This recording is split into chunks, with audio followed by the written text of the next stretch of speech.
Chapter 43:51.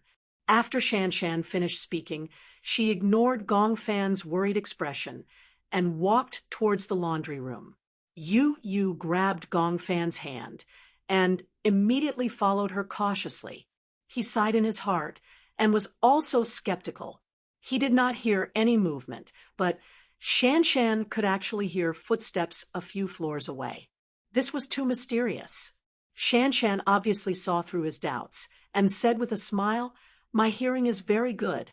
Perhaps it's because I've been in such a quiet environment that I've developed such good hearing, not to mention the sounds in the corridor, even outside the hospital. As long as you step on the lawn and the sound of the wind blowing, I can hear it clearly." Gong Fan heard this, but did not think much of it. "So, you know how I got into the hospital? You've been to the rooftop, right?" Shanshan said with a smile. Gong Fan was even more shocked. She actually heard it. One had to know that the rooftop and the room she was in were so many floors apart. Yu also said, "Previously, Shanshan also heard your footsteps. She could tell that the man's footsteps were different from yours. Otherwise, I wouldn't have opened the door, because I knew that it must be you outside." The three of them entered the laundry room. There were rows of automatic washing machines in the laundry room, as well as many white bed sheets that were drying. Gong Fan looked at the clothes that were drying and asked curiously, "Is there anyone else here?" Yes, doctors and nurses." Shanshan shook her head. "I haven't seen any doctors or nurses. I've always been here. This seems to be an abandoned hospital. There aren't many people here anymore. You're usually alone in the hospital. Who takes care of you?" "Me? I take care of myself. My sister comes to visit me occasionally." "Sister?" Shoo. At the mention of her sister, a look of fear finally appeared on Shanshan's face. "My sister is very scary. She's always arrogant and has never been nice to me."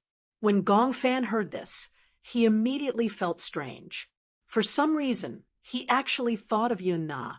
Could it be that Shanshan's sister was subtly influenced by Yun Na's personality? Shanshan led them to a door and pushed it open. The door was never locked. When the door was opened, there was a Z-shaped staircase that led to the back garden downstairs.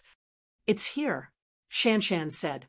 "Follow this staircase, and you'll reach the back garden. After passing through the back garden, you'll reach the back entrance of the hospital." "What about the door after you walk out?" Gong Fan was a little lost.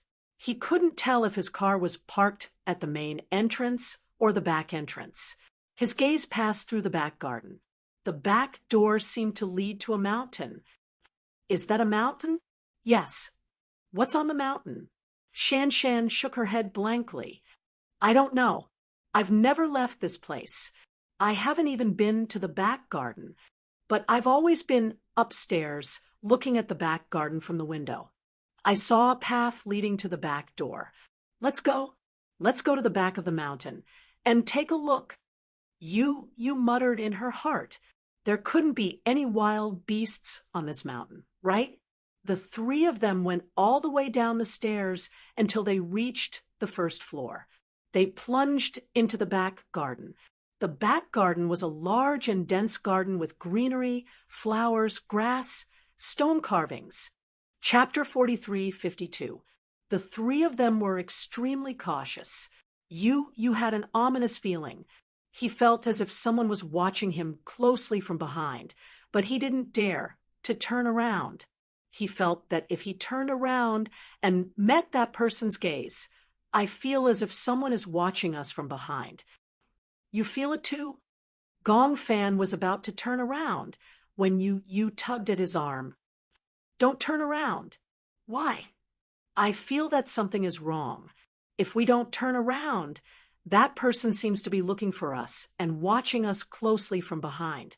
But if we turn around and try to run away, he will chase after us relentlessly." Gong Fan was stunned. Indeed, he felt that way too. "If we pretend that we don't see him, he won't chase after us?" Yu nodded. "Theoretically, Yes. Stop talking. Shan Shan was a little scared. I feel scared. Don't be scared. We're still here. They walked through the back garden and saw an iron door at the end of the winding path. You finally heaved a sigh of relief when he saw the iron door. We can leave the hospital from here, right? Yes. He took a step forward and opened the door before Shan Shan did. Yu stepped out of the door, but for some reason his vision blurred for a moment, and what he saw was yet another empty ward. It was as if the door was a terrifying enchantment. He thought that he could leave the hospital after walking out of the door, but after going around in circles, he was back in the hospital again. Ah.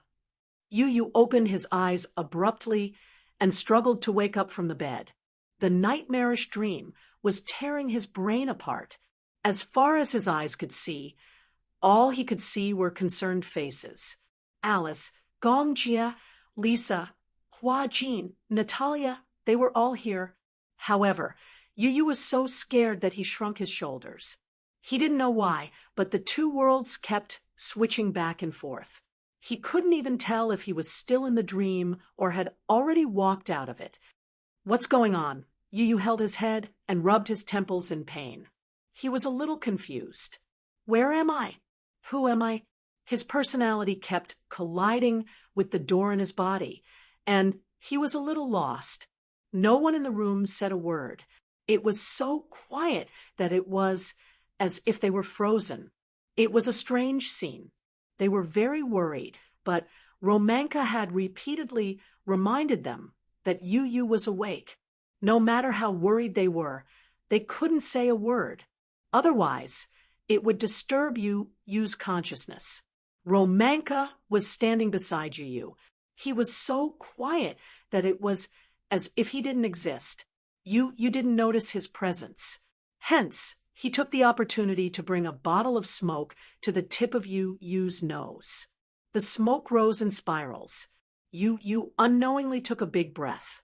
The cool and refreshing smoke traveled along his nose.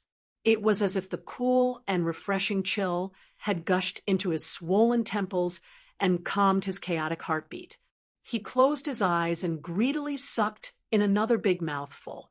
Only then did the restless feeling of waking up from the nightmare slowly disappear. Romanka finally spoke.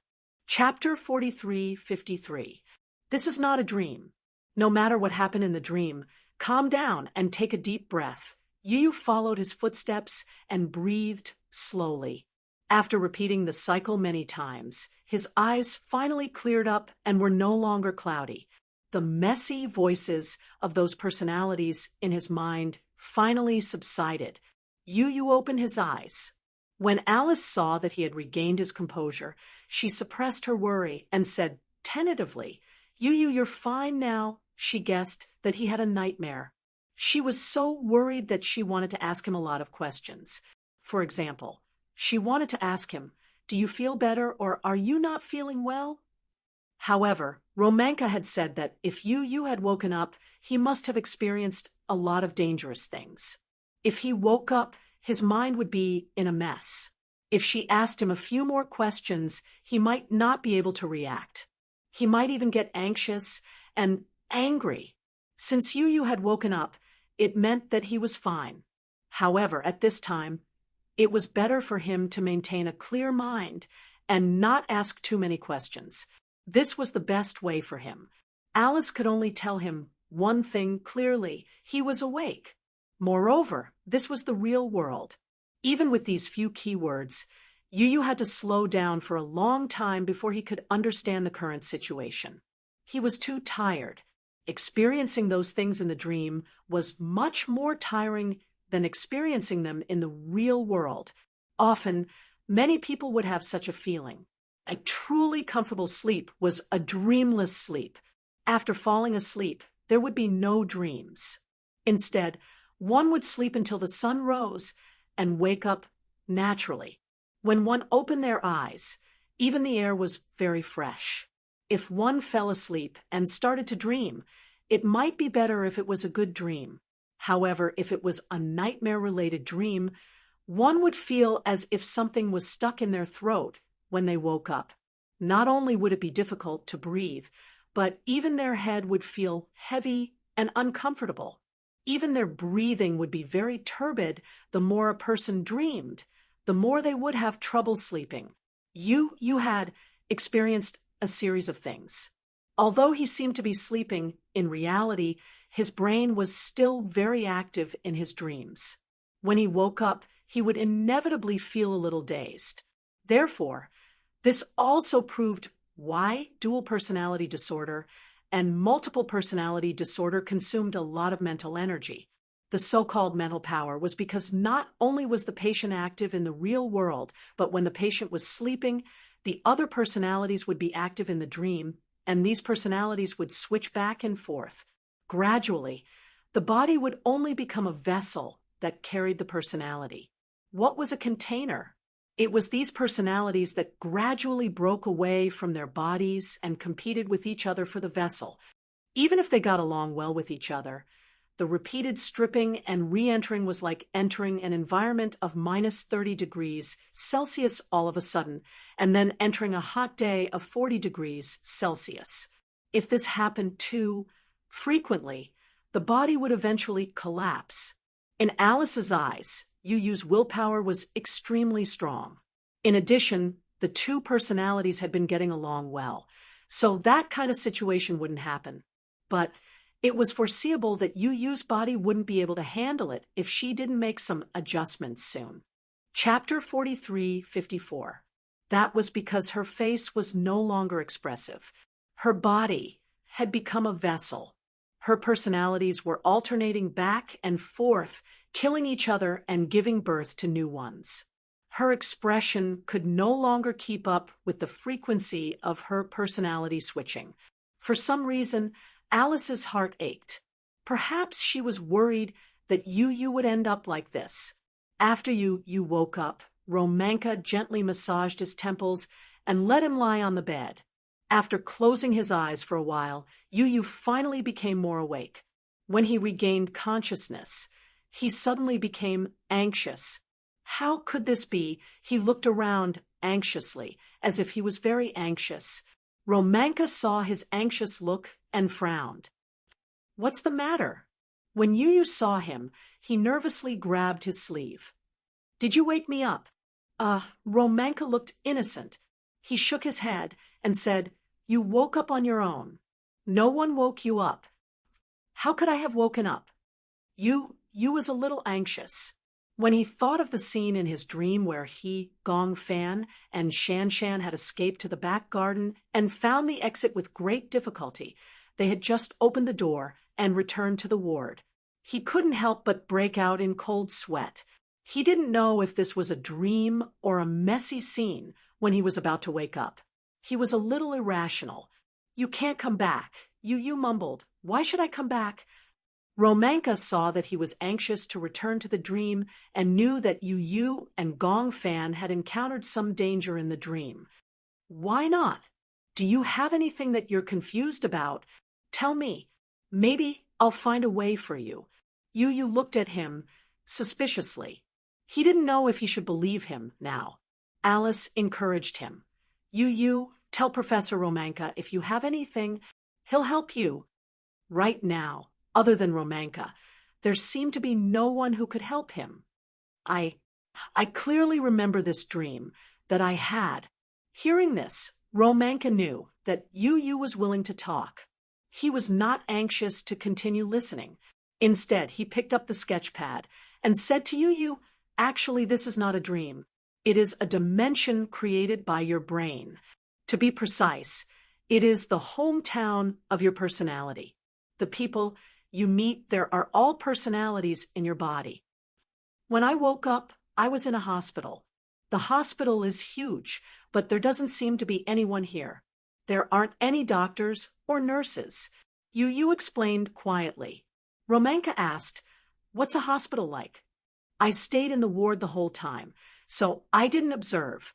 However, there was a garden behind the hospital." Gong Fan said, "The hospital is actually bigger than I thought." There are a total of 3 rows. It's a C-shaped structure with a courtyard in the middle, the highest floor. According to the information provided by Yu, Romanka drew a rough picture of the hospital and handed it to Yu. Yu nodded. Yes, that's right. What did you see? I saw a girl. A girl? Yes, Yu said with lingering fear. Yes. Do you still remember what she looked like? Yes, Alice immediately said. You can draw. If you can draw it, it might be more intuitive. Chapter 43:55. Yu took the drawing board and picked up the charcoal pencil. First, he casually sketched a few lines on the sketchpad. Romanka was surprised to find that his casual sketching skills were not worse than a master-level sketch. Some people say that people with multiple personalities are born crazy artists. Many people with multiple personalities like to draw. Perhaps this has something to do with their delicate and sensitive feelings? Alice agreed and said, without a delicate heart, how can one become an artist? Many times when people think of artists, they think of lunatics. It's not that they're lunatics. It's just that they have stronger and more persistent willpower than ordinary people, and there's room for imagination. Then the few of them remained silent, leaving Yu some peace and quiet. Yu held the charcoal pencil and drew quietly. Because it was a sketch, he quickly sketched out Shan-Shan's appearance. Gong Jia and Alice were surprised when they saw it. Romanka might not be able to recognize it because he had never interacted with Yun Shirshir, but Alice and Gong Jia were very familiar with it. This was probably how Yun Shirshir looked when she was a young girl. My sister must have looked like this when she was in her teens. Alice also nodded. Why? You know this person? Romanka saw their strange expressions and could not help but ask. What's going on? Alice asked doubtfully. This girl, not only her facial features, but also her demeanor, are exactly the same as Yu's mother. Oh, Romanka nodded and took the drawing board from Yu's hand. He said bluntly, I've read the dossier. According to my analysis, the scene of his mother being bullied when he was young must have been stuck in the depths of his mind. Therefore, the origin of his personality is probably based on his mother when she was young. That is to say, when he was young, those nightmarish experiences couldn't be forgotten. That's why such a situation occurred. After a pause, he turned his head and asked, Besides Gong Fan and this girl, did you see anyone else? Alice clenched her fists nervously. She did not want Yu to tell anyone else. However, Yu said calmly, I also saw a man. A man? Yes, he's very tall. 8 meters. He chased me before. I remember that when I was conscious and paced around the hospital, this man had been following me silently. At first, I saw a black shadow and thought it was Gong Fan. When I got closer, I realized that this man was very tall and slender. Gong Fan also met him on the rooftop. He said that this man seemed to have a murderous aura, killing intent. I don't think this man is that simple. I couldn't tell if it was dangerous or not, but it didn't give me a good feeling. He seems to be looking for us. You think he's looking for you? Then what do you think his goal is to find you and chase you? You was a little confused. How can I know what he's thinking? But he gave me a strange feeling. I can't tell if he has good intentions or bad intentions. Anyway, we've been avoiding him. Before you woke up, do you remember where you were? Chapter 43:56. As Yu spoke, he felt a headache coming on. He rubbed his temples and looked at Romanka with a perplexed expression. What should I do? Rest for a while. Come out for dinner later. You should be hungry. Yu nodded. He covered himself with the blanket and lay on the bed. Lisa stayed behind to take care of him. The rest of them left the room. Romanka and Alice walked to the corridor. Their expressions were complicated. Romanka looked at Alice, but did not say anything. Professor, what do you think of Yu's current situation? Actually, Yu was forced into this world by the outside world. I gathered all the personalities together. According to the information provided by Yu, there is a girl named Shan. She is 15 or 16 years old. Her personality is similar to his mother, Yun Shirshir. She is gentle but tenacious. There is a mysterious man. His appearance is unknown. He is 8 meters tall. His origin is unknown. There is also a girl named Ran. I heard from Shan, but she has not appeared yet. I don't know if she really exists in the world of the personalities. Currently, the known personalities, including Gongfan, are these. So what should we do next? Alice felt sorry for Yu. Professor, let's be frank. I agree with your treatment plan. So far, this treatment plan is the least harmful to Yu. However, his mental state doesn't seem to be optimistic. Should we continue with this? Romanka turned around and looked at her deeply. He raised his eyebrows disapprovingly. What else can we do? If we don't continue with this treatment, will the treatment be stopped? My heart aches for him. Alice frowned, especially when she thought of Yu's frightening expression when he woke up. It was as if he had just escaped from a nightmare. Now, he had to enter the same dream again and again. Romanka sighed. What else can we do? You need to know that Yu's current situation is not looking good. Plus, you need to treat her conservatively. This means that the adverse effects of conservative treatment will last for a long time. Of course, you can rest assured that I will pay attention to his situation at all times. If the situation is not optimistic, I will not enforce this plan. All right. Alice was at her wit's end. Other than the treatment plan planned by Professor Romanka, she really couldn't come up with any other plans.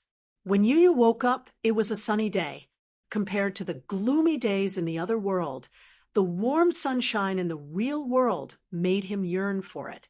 After dinner, he suggested that he wanted to go out for a walk. Lisa said that she wanted to accompany him, but Yu said that he wanted to have a quiet walk by himself. Lisa could not let him be alone, so she followed behind him from afar. Just as Yu left, Hua Jin received a video call from Yun Shirshir. Yun Shirshir's wound was slowly healing.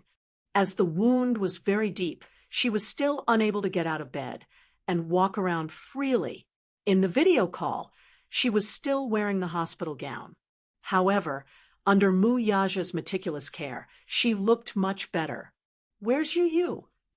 Chapter 43:57. When Yun Shirshir heard this, she asked tentatively, "Is he okay?" Hua Jin was a little hesitant. "I'm not sure about Yu's condition, because I don't know much about this. Professor Romanka has come up with a plan for Yu. If it goes according to the plan, there shouldn't be any problems." Oh, I see. Yun Shirshir was obviously relieved. She pleaded again. "Hua Jin, when I'm not around, you have to take good care of Yu. Otherwise, I won't be able to sleep well. You're the one I trust the most. You know how to take care of people.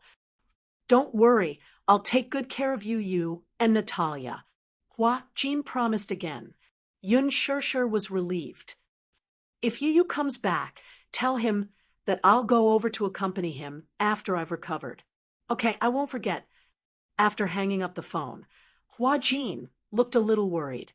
Yu's condition wasn't very optimistic. This was what Romanka had said. However, at this point, he could only comfort Yun Shirshir. Otherwise, if she heard that Yu's condition wasn't optimistic, she would definitely rush over anxiously. Given her condition, her wound hadn't healed yet. It must be too much for her. Now, he could only comfort her for the time being. They could talk about the rest after she recovered. On the beach. Yu sat on the beach. The waves came over layer by layer. Unknowingly, His toes were covered with fine sand. Lisa stared at him for a while. Finally, she walked over slowly and carefully sat down a few meters away from him. Yu knew that she was secretly protecting him. He smiled and said without turning his head, "Aren't you going to sit closer? Didn't you say that you wanted to take a quiet walk by yourself? I only said that I wanted to walk around in peace. I didn't say that I just wanted to sit alone in peace." Lisa blushed when she heard that. Hence, she moved closer to him. Yu stared fixedly at the distant horizon and blurted out, "This planet has an area of 360 million square kilometers, which makes up 71.8% of Earth's surface area." The sea seemed endless, but in reality, it was just a thin layer of blue clothing covering the surface of the Earth. Earth was not the largest planet in terms of size. It was just a part of the solar system.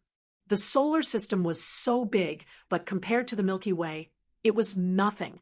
The Milky Way is all-encompassing, but beyond the Milky Way, there are too many places that humans dare not imagine. Lisa was confused when she heard Yu use words. She did not understand what Yu was trying to say. Yu turned to look at her and smiled. "Actually, in the second you breathe, a few lives are lost. Life forms are too small compared to the whole world. Yeah. So, if humans want to evolve, or even surpass nature, they have to evolve. Looking at the history of human evolution, the survival of the fittest, the only ones left are the strong ones. Actually, humans don't have fangs, claws, or the sensitive sense of smell and hearing of dogs. They also don't have the eyesight of an eagle. But humans rely on their super strong brains to stand at the top of the food chain on this planet. Yeah." Chapter 43:58. Yu smirked. "To me, the human brain is the scariest thing on this planet. Based on what we know, the structure of the brain is the Milky Way. In fact, the potential of the brain is not as simple as the Milky Way. Do you know that sometimes you can't even control your own brain to think about something? Humans can't even control themselves. They can't be like other creatures and do whatever they want. For example, when you're sad, you don't want to think about sad things, but you can't help but think about it. Don't you think that's a scary thing? Don't think too much." Lisa knew what he was worried about.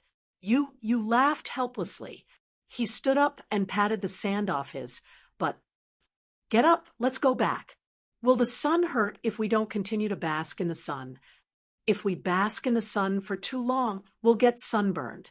Lisa got up and followed Yu back to the medical center. When Professor Romanka saw that he had returned, he immediately summoned him alone. Yu followed him to the medical room. Seeing that Alice was not around, he asked in a low voice, "What are the chances of Gong Fan's personality and mine fusing?" "Very high."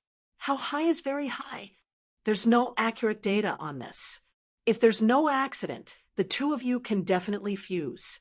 After all, you're willing to accept him, and he's willing to accept you.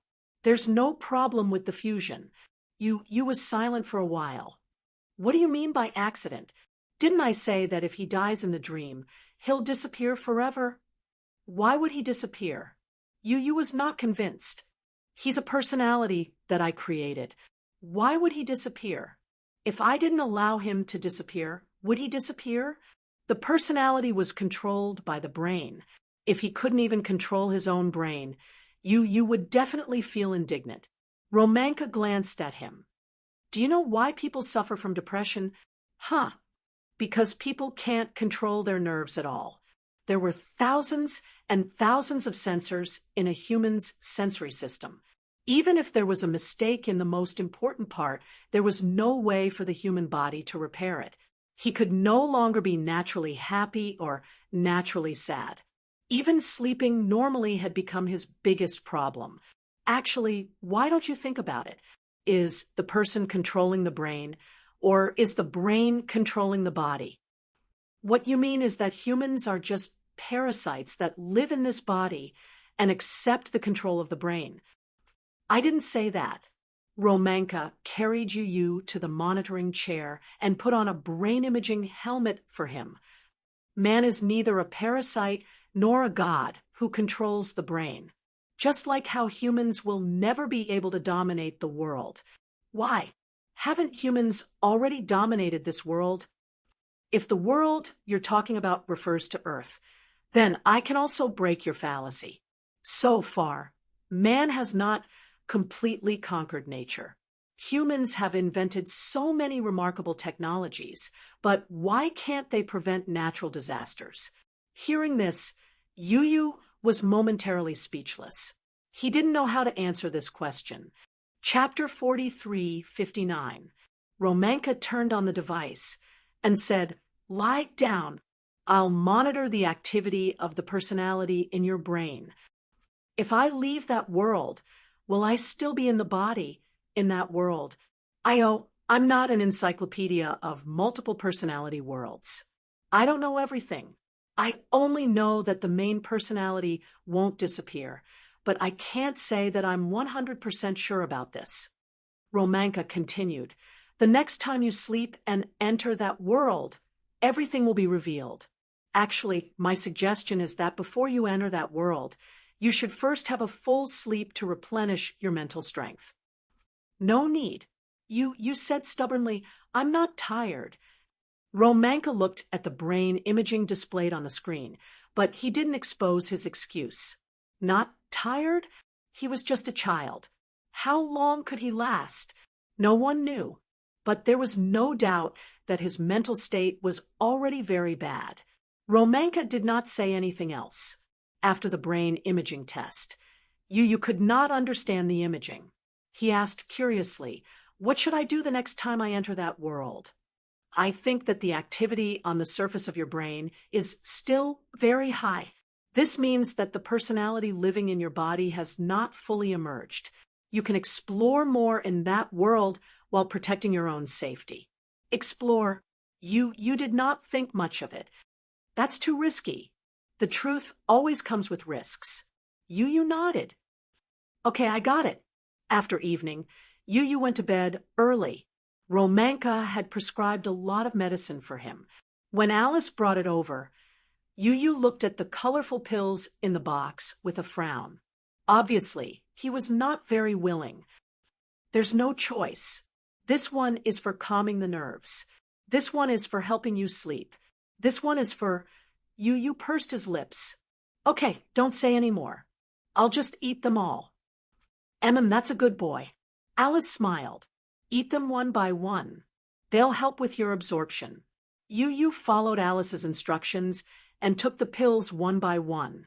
Lying on the bed, Alice came over and said, "Do you want me, this beautiful sister, to tell you a bedtime story?" "No." Alice was greatly frustrated. "Why?" "Your mommy has repeatedly told me to tell you bedtime stories.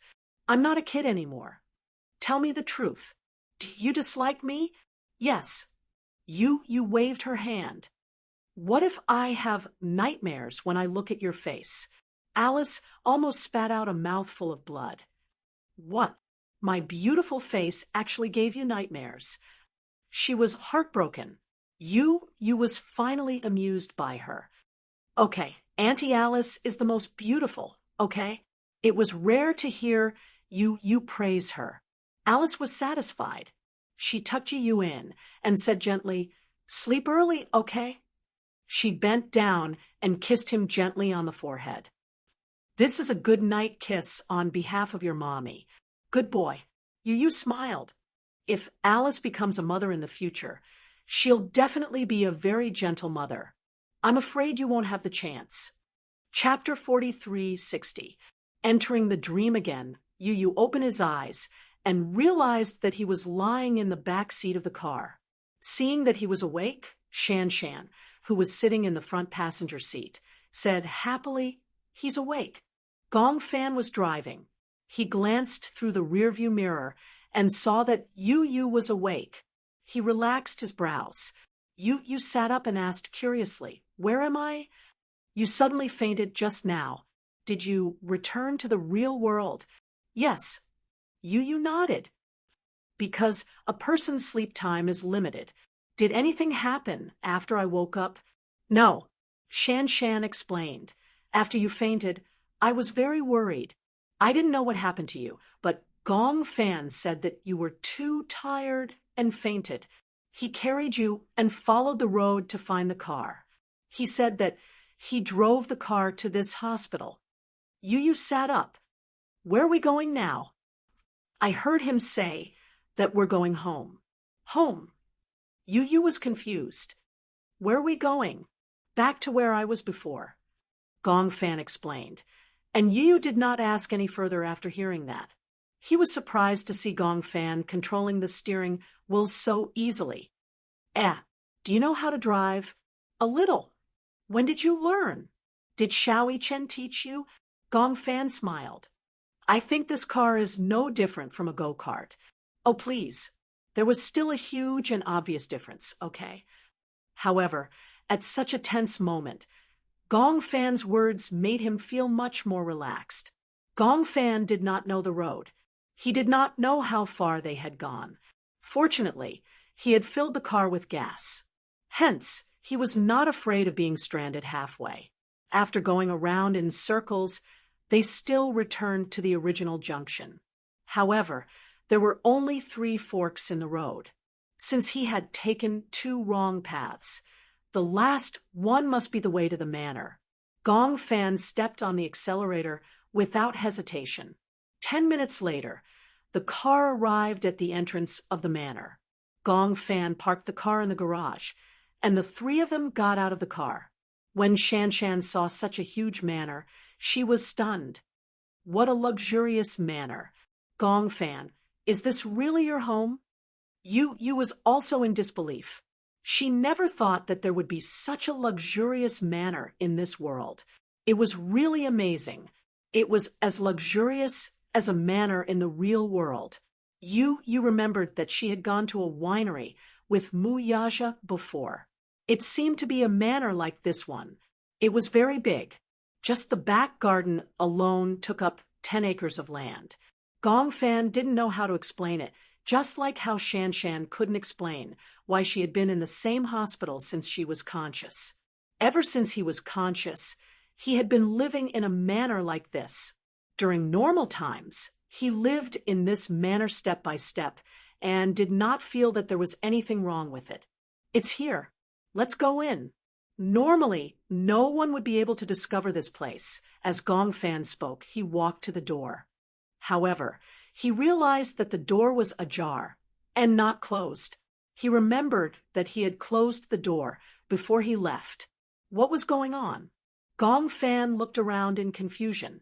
For some reason, the sky in this world was always gloomy. The bleak scenery always seemed lifeless. It was no wonder that he was so attached to the sunlight in the real world. Chapter 43:61. This was the place where he used to live. It was always cloudy and had lost the sunlight for many years. The trees in the back garden were all withered and looked extremely bleak. This seemed to be a scene that could only be seen in the middle of winter. What's wrong? You saw that he was stunned and was a little puzzled. Gong Fan shook his head. Nothing. Let's go in. Yu and Shan followed behind him and walked in. After walking into the manor, Yu realized how luxurious the interior of the manor was. The American-style furniture was made of solid wood. The fireplace, the rocking chair. What was puzzling was that even though Gong Fan lived here alone, no one cleaned the place, but there was no dust. It's so clean. Yu turned around and asked Gong Fan, "Can I take a look around?" Of course. Perhaps it was because he was in a safe environment. Yu let down his guard. In addition, he was curious about Gong Fan's residence, so he looked around. Shan was also very interested. Hence, she followed behind Yu and looked around room by room. The manor was very big. There were a total of 3 rows of buildings. The layout was similar to that of the hospital, which was a C-shaped structure. Yu held the stairs and walked up. Looking at the magnificent furnishings, His sighs kept echoing. Wow, it's so beautiful. Look, that mural. This mural is so beautiful too. The voices gradually faded away with the sound of footsteps. Gong Fan went up to the second floor and returned to his room. He was thinking about how he should rest since it was already so late. His room was very big. Gong Fan walked in and wanted to change his clothes first. After carrying you all the way, it was inevitable that he was sweating. He was such a clean freak. How could he tolerate it? Hence, he wanted to find a clean set of clothes to change into after taking a shower. However, just as he entered the room, Gong Fan caught a glimpse of the furnishings on the table and couldn't help but frown. It was very strange. There was an ancient bronze ornament of a little angel on the table. He had the habit of tidying it up. Perhaps it was OCD, but he remembered that before he left, the ornament on the table was facing the window. Now that he looked at it again, it was obviously moved silently. It was obvious that someone had casually picked up the ornament, looked at it, and then put it back in its original position. How could this be? Gong Fan immediately became nervous. Could it be that someone had been here? That was impossible. He was the only one living in this manor. Usually, no one would come here and no one would enter or leave his room. Could it be that someone had come in when he left? Gong Fan looked around warily, trying to find some clues. He walked to the side of the bed, but he didn't find anything strange. However, it was a fact that the ornaments on the table had been moved. Gong Fan had a bad premonition. He turned and looked at the wardrobe. There was a row of large cloakrooms in his room. At this moment, that row of wardrobes became his main suspect. He suspected that someone had come in and out of the room. Then this person wanted to search for something in the room and came to his room. Before he could find anything, he heard the sound of them coming back, so he found a place to hide. Gong Fan's gaze landed on the wardrobe.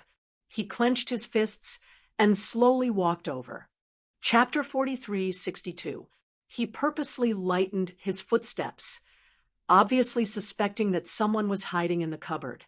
He was afraid that the sound of his footsteps would alarm that person. Who could it be? If it wasn't for his usual attentiveness, he wouldn't have noticed that someone had entered his room and let his guard down. Then, who was the person who entered and left the manor? Gong Fan was suspicious of the large number of cupboard doors, but he obviously noticed that the doors of the cupboard were half closed. This made him even more vigilant. Usually, he had obsessive-compulsive disorder. No matter if it was the drawers or the door, the cupboard or the ornaments, they must all be returned to their original positions, especially the cupboard doors and the room doors. He didn't like the feeling that there was a gap between the door and the cupboard. That narrow gap always left endless space for one's imagination. One night, when he was about to go to sleep, he realized that the door wasn't closed tightly. Through the gap in the door, he could see the direction of the corridor. He had a feeling that through the gap, there would be a dark shadow groping towards his door. Hence, he always had the habit of locking the door and windows before going to bed. Similarly, he did the same for the cupboard door. Gong Fan's hand gripped the handle of the cupboard door tightly and pulled it open. In the cupboard, there were layers upon layers of clothes, but he didn't find anything strange. Gong Fan's heart was filled with doubts, but he clearly heard hurried footsteps coming from behind him. He turned around abruptly, but before he could see clearly who it was, he was violently pushed to the ground by the black shadow. Before Gong Fan could react, he was pushed to the ground, and his neck was tightly gripped by a pair of hands. Cough, cough, cough, cough. That pair of hands were gripped so tightly that he almost couldn't breathe normally. Gong Fan looked at the person who had pounced on him. Even with the back of the light, he could faintly see that this was a youth who was a few years older than him. Because of the back of the light, he couldn't see the youth's face clearly, but he could vaguely see the outline of his facial features. It was so unfamiliar. He had never seen it before. However, such a dangerous aura, such a murderous aura. Gong Fan suddenly thought of a dream, of the youth who chased after him relentlessly. In that dream, that youth didn't look like this. He looked very similar to Yu, but that scarlet gaze, that gaze that clearly wanted to kill him, was exactly the same as the gaze of the youth who had pounced on him now. "It's you." Gong Fan made a rare sound, because his throat was being choked. He was almost suffocating. The blood in his brain flowed backward to the top of his head. The feeling of suffocation made him subconsciously counterattack. He swung his fists at the young man's face, punching him repeatedly. Cough. The youth's grip had obviously increased in strength, and the feeling of suffocation was like a wave crashing over him, causing him to feel dizzy and disoriented. Gong Fan's consciousness gradually blurred. His face flushed red, and all the strength in his body seemed to have frozen. There was a huge disparity in physique. He was obviously no match for him. No matter how hard he tried to reach out and punch the young man, he felt that his fists didn't hurt or tickle the young man's body. "You, who are you?" Could this also be Yu's dangerous personality? Was he also the one who attacked Yun Shirshir that night? At the thought of this, Gong Fan's heart was filled with rage. Chapter 43:63. He kept coughing and pressed the youth onto the ground. Before he could punch him, the youth pushed him away, stood up and kicked him. "I'll kill you, I'll kill you." The youth used his feet to kick him fiercely. Even though they were not in the real world, the pain was still so clear and distinct. Gong Fan subconsciously wanted to protect himself. He arched his body and dodged, but the youth's eyes were red with anger. He grabbed his collar again and lifted him up with an unknown strength. At this point, Gong Fan's feet were already in the air. He kicked weakly. As he was suspended in the air, he did not have any fulcrum to support himself. The youth lifted him up. What kind of strength was that? There was no doubt that the person standing in front of him was a very strong opponent. Gong Fan's hands clasped his throat tightly. Unknowingly, a sentence from Alice appeared in his mind. If you meet with any accident in that world, in the real world, it would mean the death of your personality. He could no longer sit still and wait for death. Gong Fan stretched out his leg fiercely and used his last bit of strength to kick his vital part. The youth groaned in pain, and his hands finally let go of him. He staggered backwards and bent his waist. His gaze was even more sinister. Gong Fan leaned against the wall and was released from his grip. He greedily took in big mouthfuls of air. Huff, huff, huff. He staggered up from the ground and was determined to fight to the death with this youth in front of him. The youth was about to go forward when he saw the ornament on the table from the corner of his eye. Hence, he ran towards the table and grabbed the ornament on the table. Holding it tightly in his hands, he turned around and rushed towards Gong Fan. Together with his colleague, he raised the bronze ornament in his hands high up. The sharpest part of the ornament smashed towards his head. Gong Fan dodged and retreated. The youth missed and hit the window behind him. The window instantly broke. At the same time, Yu, who was strolling on the third floor, suddenly heard a sound coming from downstairs and was shocked. "What's going on?" He looked at Shan Shan. Shan Shan could not help but say nervously, "I heard it. It seems like the sound of the window breaking." Just now, she heard hurried footsteps downstairs, but she thought it was Gong Fan walking around, so she did not care. "Did something happen?" Shan Shan shook her head. Yu immediately said, "Stay here and don't move. I'll go downstairs and take a look." "No, I'll go with you. This is too dangerous." Yu reminded her, "Stay here and don't move around, okay?" "Oh, then you must be careful." "Okay, Remember to lock the door after I leave. All right, I got it. Yu turned and left the room. Shan watched him go downstairs before carefully locking the door. Yu rushed down the stairs. At the same time, in the room, Gong Fan and the young man were still in a tense confrontation. The youth picked up the ornament in his hand and threw it at Gong Fan. Gong Fan wanted to dodge, but he was tripped by the carpet under his feet and fell forward. His forehead hit the corner of the cupboard, and his brain shook violently. Immediately after, he felt a sharp pain and numbness at the corner of his forehead, as if some sticky liquid was flowing out. He held his forehead, and his vision started to blur. Chapter 43:64. Yu heard the sound and ran to the door. When he saw the young man closing in on Gong Fan, he immediately shouted, "Who are you?" When the young man heard Yu's voice, he turned around abruptly. When he saw that it was Yu, he looked back as if he was trying to identify the person he was looking for. Yu shouted sternly, "What on earth are you trying to do?" The young man was stunned. Then his face turned gloomy. Yu looked at Gong Fan and saw that he was injured. Just as he was about to go over to him, Gong Fan shouted, "Run!"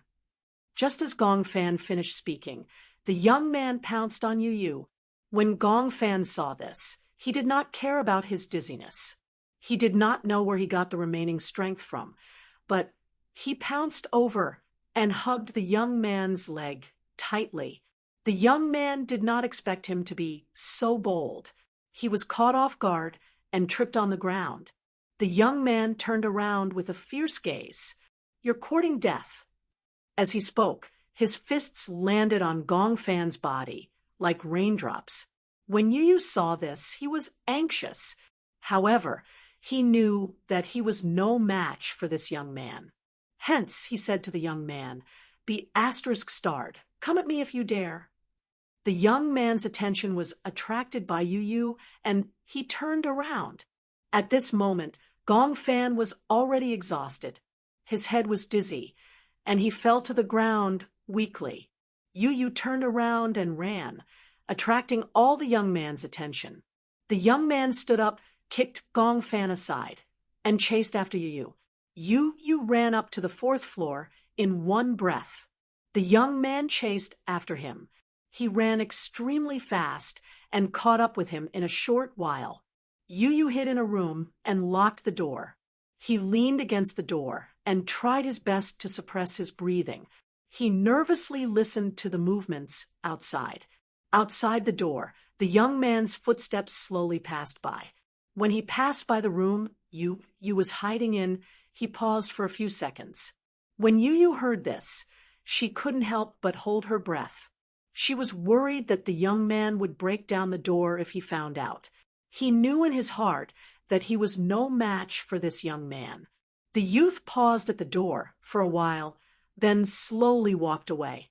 Hearing the footsteps leaving, Yu still did not dare to act rashly.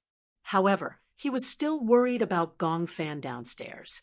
He did not know how Gong Fan was doing now. Was it important? He saw that his head was covered in blood just now, and he didn't know if it was serious. Yu leaned against the door with his back against it. It was only when the commotion outside seemed to fade away that he made a decision in his heart. Immediately after opening the door, he rushed towards the room where Gong Fan had collapsed and locked the door from the inside. Yu leaned against the door until he could no longer hear the young man's footsteps. Yu took a deep breath and opened the door.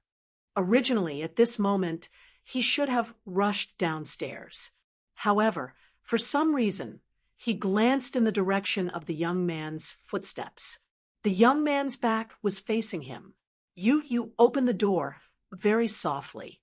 There was almost no movement. However, for some reason, when he looked at the young man seemed to be able to sense his gaze and suddenly turned around. What kind of gaze was that? That was the gaze of a ferocious beast searching for its prey. Yu instantly felt suffocated. He couldn't care less and turned to run. Behind him, The sound of footsteps chased after him. Yu pounced to the staircase, sat on the handrail, and glided down the stairs suavely. Chapter 43:65. The youth clenched his fists tightly, and his eyes that were filled with hostility slowly narrowed. Yu came to the room where Gong Fan had collapsed. He walked to the door and saw Gong Fan lying on the ground. He turned pale with fright. First, he closed the door and locked it. Then, he rushed over and carried Gong Fan. Gong Fan, Gong Fan, are you okay? He suddenly felt a sticky mark on his palm. Yu's heart palpitated. He looked at his palm and saw that it was red. He was bleeding. Yu was worried and patted Gong Fan's face gently. Gong Fan, are you okay? Gong Fan. Gong Fan's eyelids fluttered, and he finally opened his eyes. When he saw Yu's face, he recognized him as the youth because his vision was blurry. He was nervous and instinctively put up a defensive posture. It's me. Yu revealed his identity. Gong Fan was relieved. It's good that you're okay. Don't worry. How could anything happen to me? How about you? Do you feel better? Yu was extremely worried. The sticky mark on his palm made his heart beat wildly. Nothing must happen to him.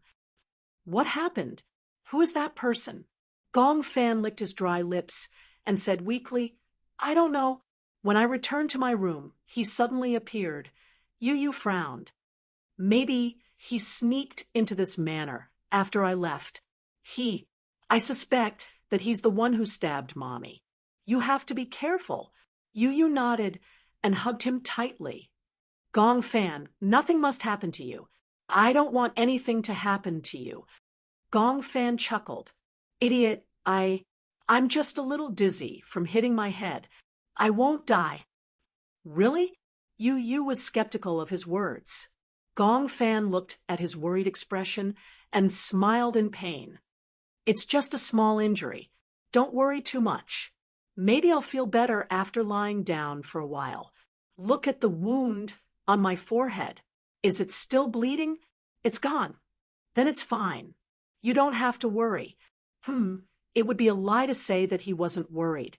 Yu hugged Gong Fan and was thinking about the background of this young man when she suddenly heard Shan-Shan's hysterical scream through the window. Then there was the sound of something heavy crashing. Yu was shocked when he heard that. Gong Fan grabbed his collar nervously and asked, Where's Shan-Shan? Shan-Shan is here. Oh no. Gong Fan immediately became alert. Don't tell me you left Shan-Shan alone downstairs? I'll go look for her right now. What about you? What about you? Gong Fan struggled to stand up. When Yu saw this, she helped him to the bed and said, Take a rest first. I'll go downstairs to check on the situation. No, it's too dangerous. It's fine. Yu said, Alice said that even if something happens to me in this world, I'm the main personality. I'll never disappear. Okay, don't worry. After you rest for a while, come downstairs and meet me. Gong Fan nodded. I got it. Be careful. Yu stood up, opened the door, and walked out. He looked around. Seeing that there was no one around, he boldly rushed downstairs. Chapter 43:66. Shan-Shan. He screamed and rushed to the door, facing the direction of the door. Sen was lying flat on the ground, her chest rising and falling rapidly. In the position of her chest, there was a sharp candlestick inserted upside down. The candle on the candlestick had been thrown to one side, and the sharp end of the candlestick was stuck in her chest. Shan-Shan held the candlestick with both hands, her eyes wide open. She kept taking deep breaths, but blood kept flowing out from the corner of her mouth. Yu felt like his heart was being cut by a knife, especially when he saw Shan-Shan in such a pitiful state. He felt both vexed and heartbroken. He walked to her side, but he didn't know what to do with his hands. He didn't know if he should touch her. Shan Shan, what's wrong? Shan Shan looked at him with her eyes wide open. She kept spitting out mouthful after mouthful of blood. Bean-sized teardrops kept flowing from the corners of her eyes, and cold sweat broke out on her forehead. Her blood-stained hand trembled as she grabbed Yu Yu's sleeve. Yu, Shan Shan, sob, sob, sob. It hurts, it hurts. Shan Shan was in so much pain that she started crying. She kept crying and choked on the blood from time to time. Yu Yu's gaze slowly moved to where she was injured. When he saw where the candlestick had pierced, he knew that the candlestick had pierced her vitals. He couldn't care less anymore. He sadly picked up Shan Shan and hugged her in his arms. Don't cry, don't cry. I'm here with you. Shan Shan was, after all, a 15 or 16-year-old girl. Under such pain, her whole body trembled, and she couldn't stop crying. It hurts, sob, sob, sob, sob. It hurts. When Yu Yu heard this, his heart felt like it was being stabbed by a knife. He hugged her tightly and felt that her body was getting colder and colder because of the excessive blood loss. Am I going to die? Shan Shan hugged Yu Yu's arm reluctantly as tears blurred her eyes. You forced a smile. How can that be? Don't worry, you won't die. I promise you, I won't let you die. But I'm in so much pain, what should I do? Even if a person's vitals were pierced, they wouldn't die instantly. Under the condition of excessive blood loss, they would face a long period of pain. Shan Shan's eyes widened, and she kept sucking in cold air, as if this was the only way to calm the pain. Yu was so sad that he was suffocating. How could this be? He couldn't tell if he was in a dream or in reality, or somewhere else.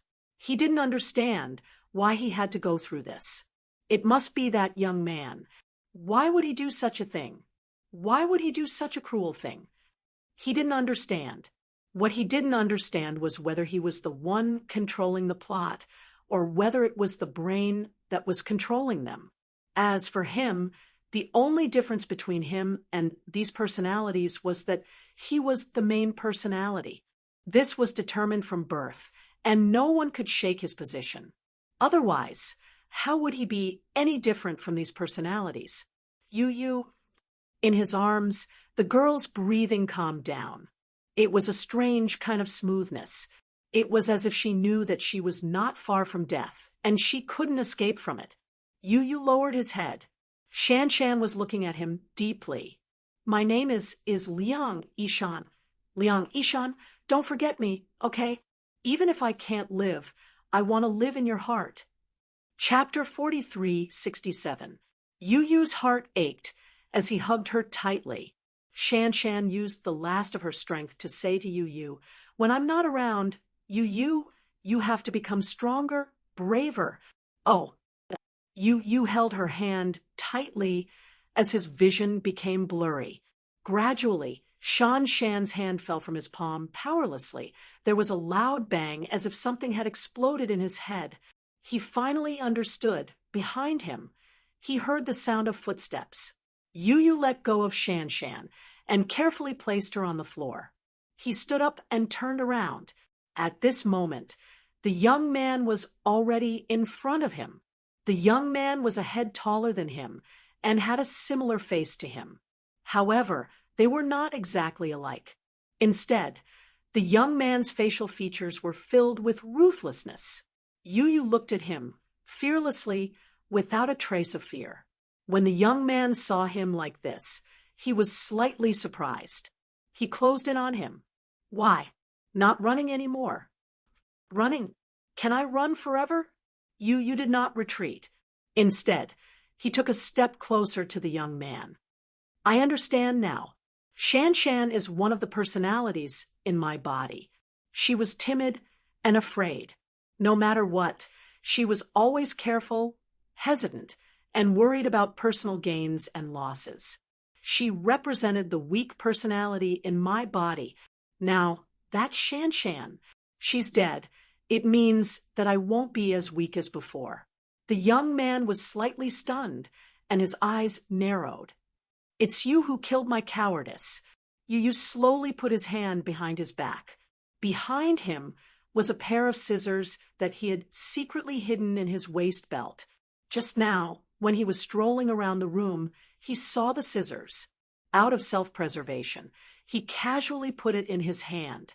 The young man's gaze moved down and landed on him. He laughed coldly. "Do you think you're my match? Humph, you overestimate yourself." As he spoke, he strode forward and reached out his hand. He grabbed Yu's throat and lifted him up easily. The young man was so arrogant that even though he knew that Yu had a weapon in his hand, he didn't take him seriously at all. Could it be that this personality represented the violence in his body? It was this personality that had hurt Mommy. Yu accepted this fact and began to struggle violently. However, the youth's strength was too great. Gradually, his feet left the ground. Yu struggled and clenched the scissors in her hand tightly. Then, she recklessly stabbed at his arm. The youngster glanced at Yu from the corner of his eye. He raised his other hand and effortlessly grabbed Yu's hand. He grabbed Yu's wrist with great force, causing Yu to feel pain. Yu's hand loosened, and the scissors fell to the ground with a thud. I've said it before. No matter how many of you there are, you are no match for me. Perhaps it was due to the anger that Yu had attacked him, but the violence in the youngster's body completely exploded. He threw Yu away with all his might. Yu only felt that his body was as light as a kite.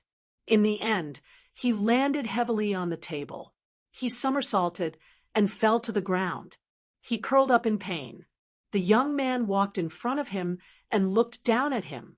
Then, he lifted his leg and kicked him to the side in disdain. You had no way of retaliating. Chapter 43:68. Are you Yin Tian Yu? The youth walked toward him with a sinister smile. How long are you going to occupy this body? Occupy? Yu was so angry that he laughed. What do you mean by occupying? This is my body to begin with. You shouldn't even exist. Oh, why shouldn't I exist? The youth's eyes were cruel as he yelled hysterically, "Why should you exist, but not me?" Then, according to what you said, this idiot shouldn't exist either. You knew that the idiot the youth was referring to was the dead Liang Yishan. He was even more furious.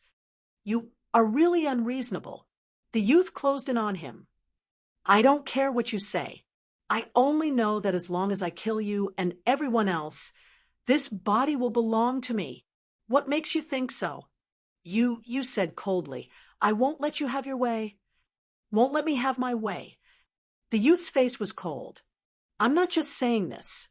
You're not as good as me. What do you have to fight me? As the youth said this, he bent down and pulled out the candlestick from Liang Yishan's body. He then closed in on him. Go to hell, the young man roared and swung his sword at him. You could not retreat in time and could only watch as the candlestick was about to pierce his forehead. When the candlestick was less than an inch away from his forehead, the youth's body stiffened, and his scarlet eyes stopped moving. You widened his eyes in shock. Without caring about anything else, he snatched the candlestick from his hand. The youth staggered. He wanted to turn around to check what was going on, but in the next second, his body fell limply to the ground. Behind him, Gong Fan, whose face was covered in blood, panted heavily as he looked at the youth's collapsed figure. He knelt on the ground, weakly. At the same time, the vase in his hand fell to the ground and shattered into pieces. Gong Fan, Yu threw the candlestick aside and rushed toward him to hold his arm. How are you? Are you all right?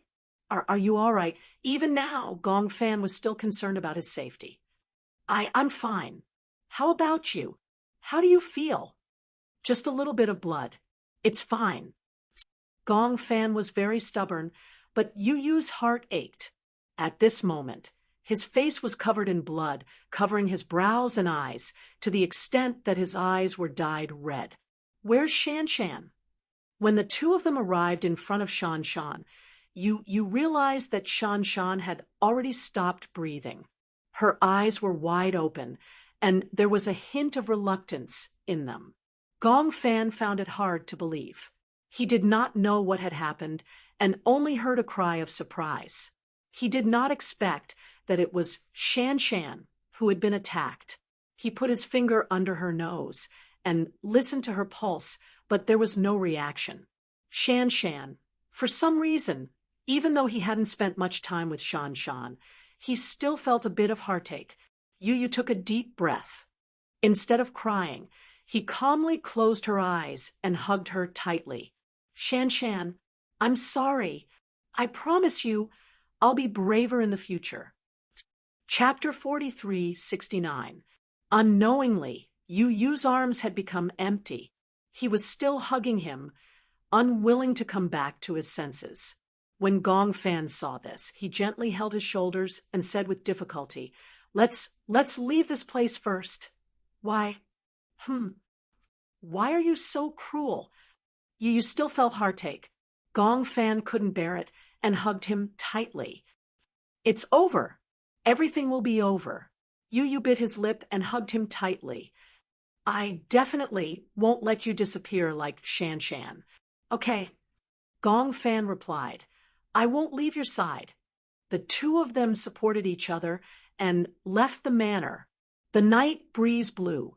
Alice and Gong Jia sat in a bar by the beach. Through the floor-to-ceiling window, they looked at the lonely figure sitting on the beach with heartache. Alice sighed. He seems to have been sitting by the beach for the whole day. I don't know what he's thinking. Ever since he woke up, he hasn't said a word. His eyes are red, but there are no tears. He doesn't answer any of my questions. He's in a daze alone. I don't know what happened. When Gong Jia heard this, he raised his eyebrows but didn't say anything. Perhaps he was too tired in the dream. He needs to calm down and adjust his state of mind. Tell me, what kind of dream was it? Alice was a little anxious. Logically speaking, no matter what happened in the dream, the boy would definitely tell her everything from the beginning to the end. However, this time, Yu chose to remain silent. However, Alice could tell that Yu was exhausted from this dream. Something must have happened. Alice nudged Gong Jia's shoulder. Why don't you ask him? How? What should I ask? Just ask him why he's so depressed. If he doesn't cooperate, we don't know how to proceed with the treatment plan. Gong Jia said disdainfully, You're his doctor? I'm not. But you're his uncle. Gong Jia was speechless. Alice continued to beat around the bush. You promised Shir that you would take good care of him. Why? Since you're an uncle, is there a problem with showing concern for your nephew? Gong Jia. He had no choice but to drink the wine in the cup in one gulp. Then he stood up, gave her a cold sidelong glance, and left. At night, the sea breeze was strong. The lights floating on the sea were like stars in the sky, rising and falling with the waves. One wave came, followed by another, and the air was filled with water droplets. Yu hugged her knees and sat by the beach. Her gaze was far away, but it was unfocused and unfocused. He seemed to be lost in thought, so much so that he didn't notice Gong Jia sitting beside him. Gong Jia passed him a bottle of beer. Do you want a drink? You realized that he was walking over, but her expression didn't change. She asked calmly, Does Mommy know that you're making her nephew drink? When Gong Jia heard this, he retracted his hand resentfully. You're using your mommy to pressure me again. Because you like it. It's a tried and tested tactic. Gong Jia burst into laughter and ruffled his hair. Brat, tell me what happened. Gong Jia glanced at him. You've been sitting here for so long. What are you thinking about? Huh? I'm not thinking of anything. Chapter 43:70. Gong Jia noticed that he was in low spirits, but he did not think much of it. If there's nothing wrong, why do you look so glum? You muttered, how am I glum?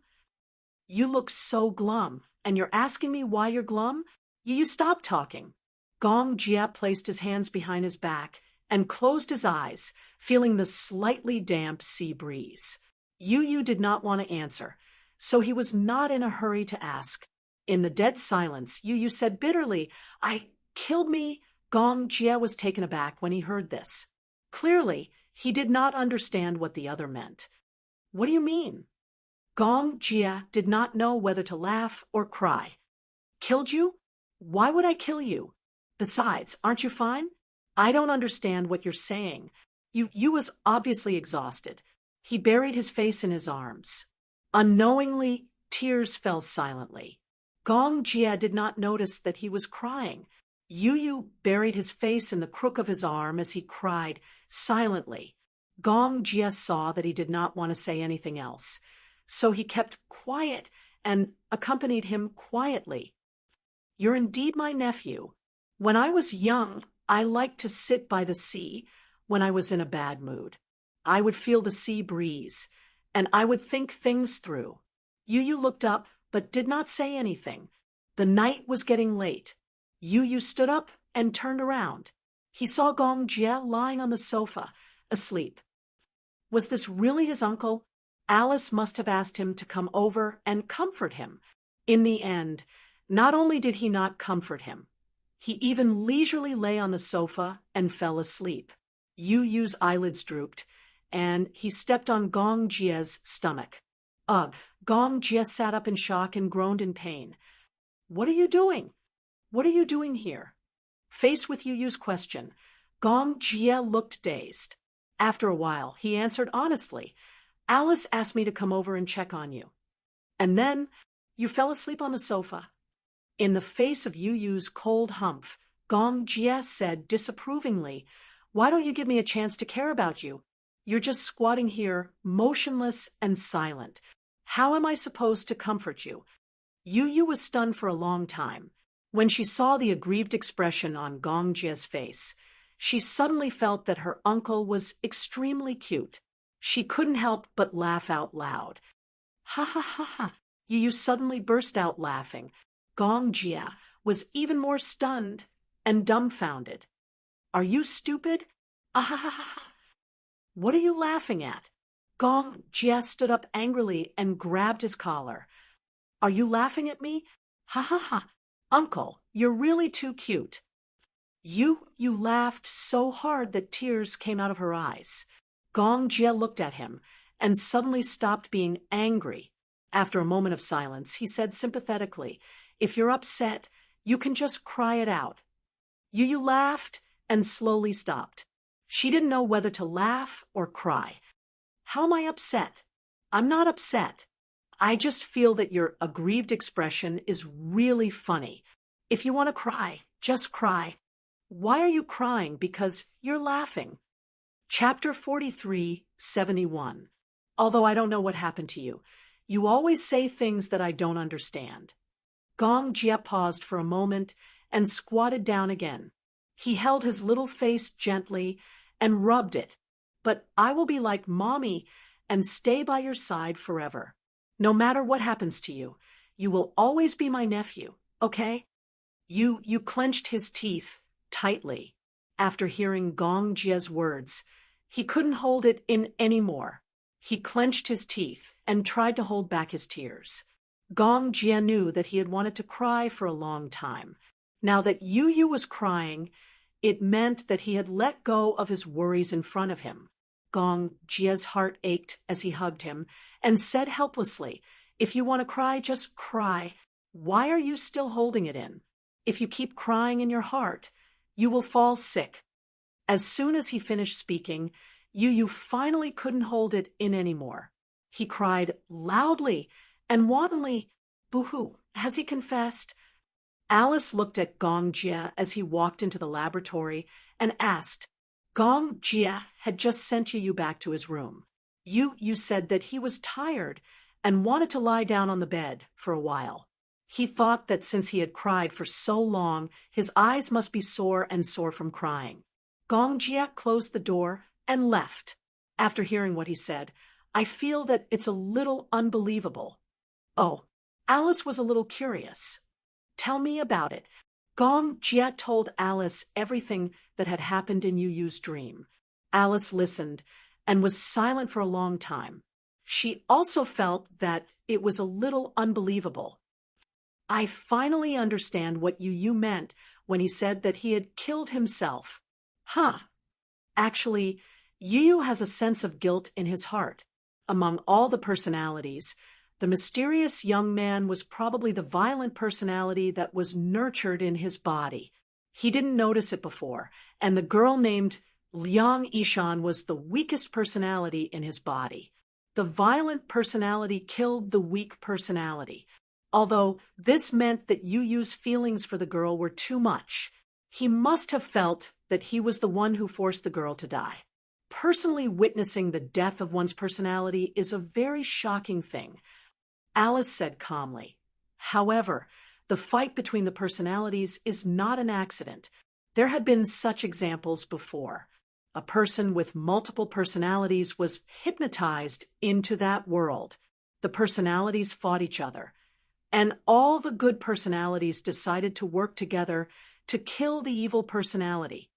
When Gong Jia heard that, he immediately asked, "What happened in the end?" "In the end, I realized that the evil personality was the real master personality." Alice smiled and said, "In the end, the criminal was sentenced to life imprisonment." "Then, what do you think of Yu Yu's current situation? Is it optimistic or not?" Alice shook her head with a serious expression. "From what I see, it's not very optimistic." Gong Jia suddenly became nervous. "Huh, what do you mean?" "First of all, he has been constantly traveling back and forth between that world and the real world. He has used up a lot of his mental strength. Moreover, in that world, he has been constantly experiencing things that he can't bear. This has put a lot of stress on his mental strength. So, for now, I think it's better to slow down and treat him conservatively to avoid a mental breakdown." Then, Gong Jia asked again, "What did Romanka say?" Chapter 4372. Gong Jia fell silent when he heard that. Alice said, "There's an old saying in Country Z, when the car reaches the mountain, there will be a way out. Don't be too anxious. Take one step at a time. No matter how meticulous the plan is, it's impossible to plan everything." "I understand." Gong Jia stood up. "Rest early." In the room, Yu Yu was lying on the bed. His eyes were unfocused. He seemed to have adjusted his mental state. He closed his eyes and wanted to enter the dreamscape. Just as he was about to fall asleep, someone knocked on the door. He suddenly felt anxious. "Who is it?" Lisa's careful voice came from outside the door.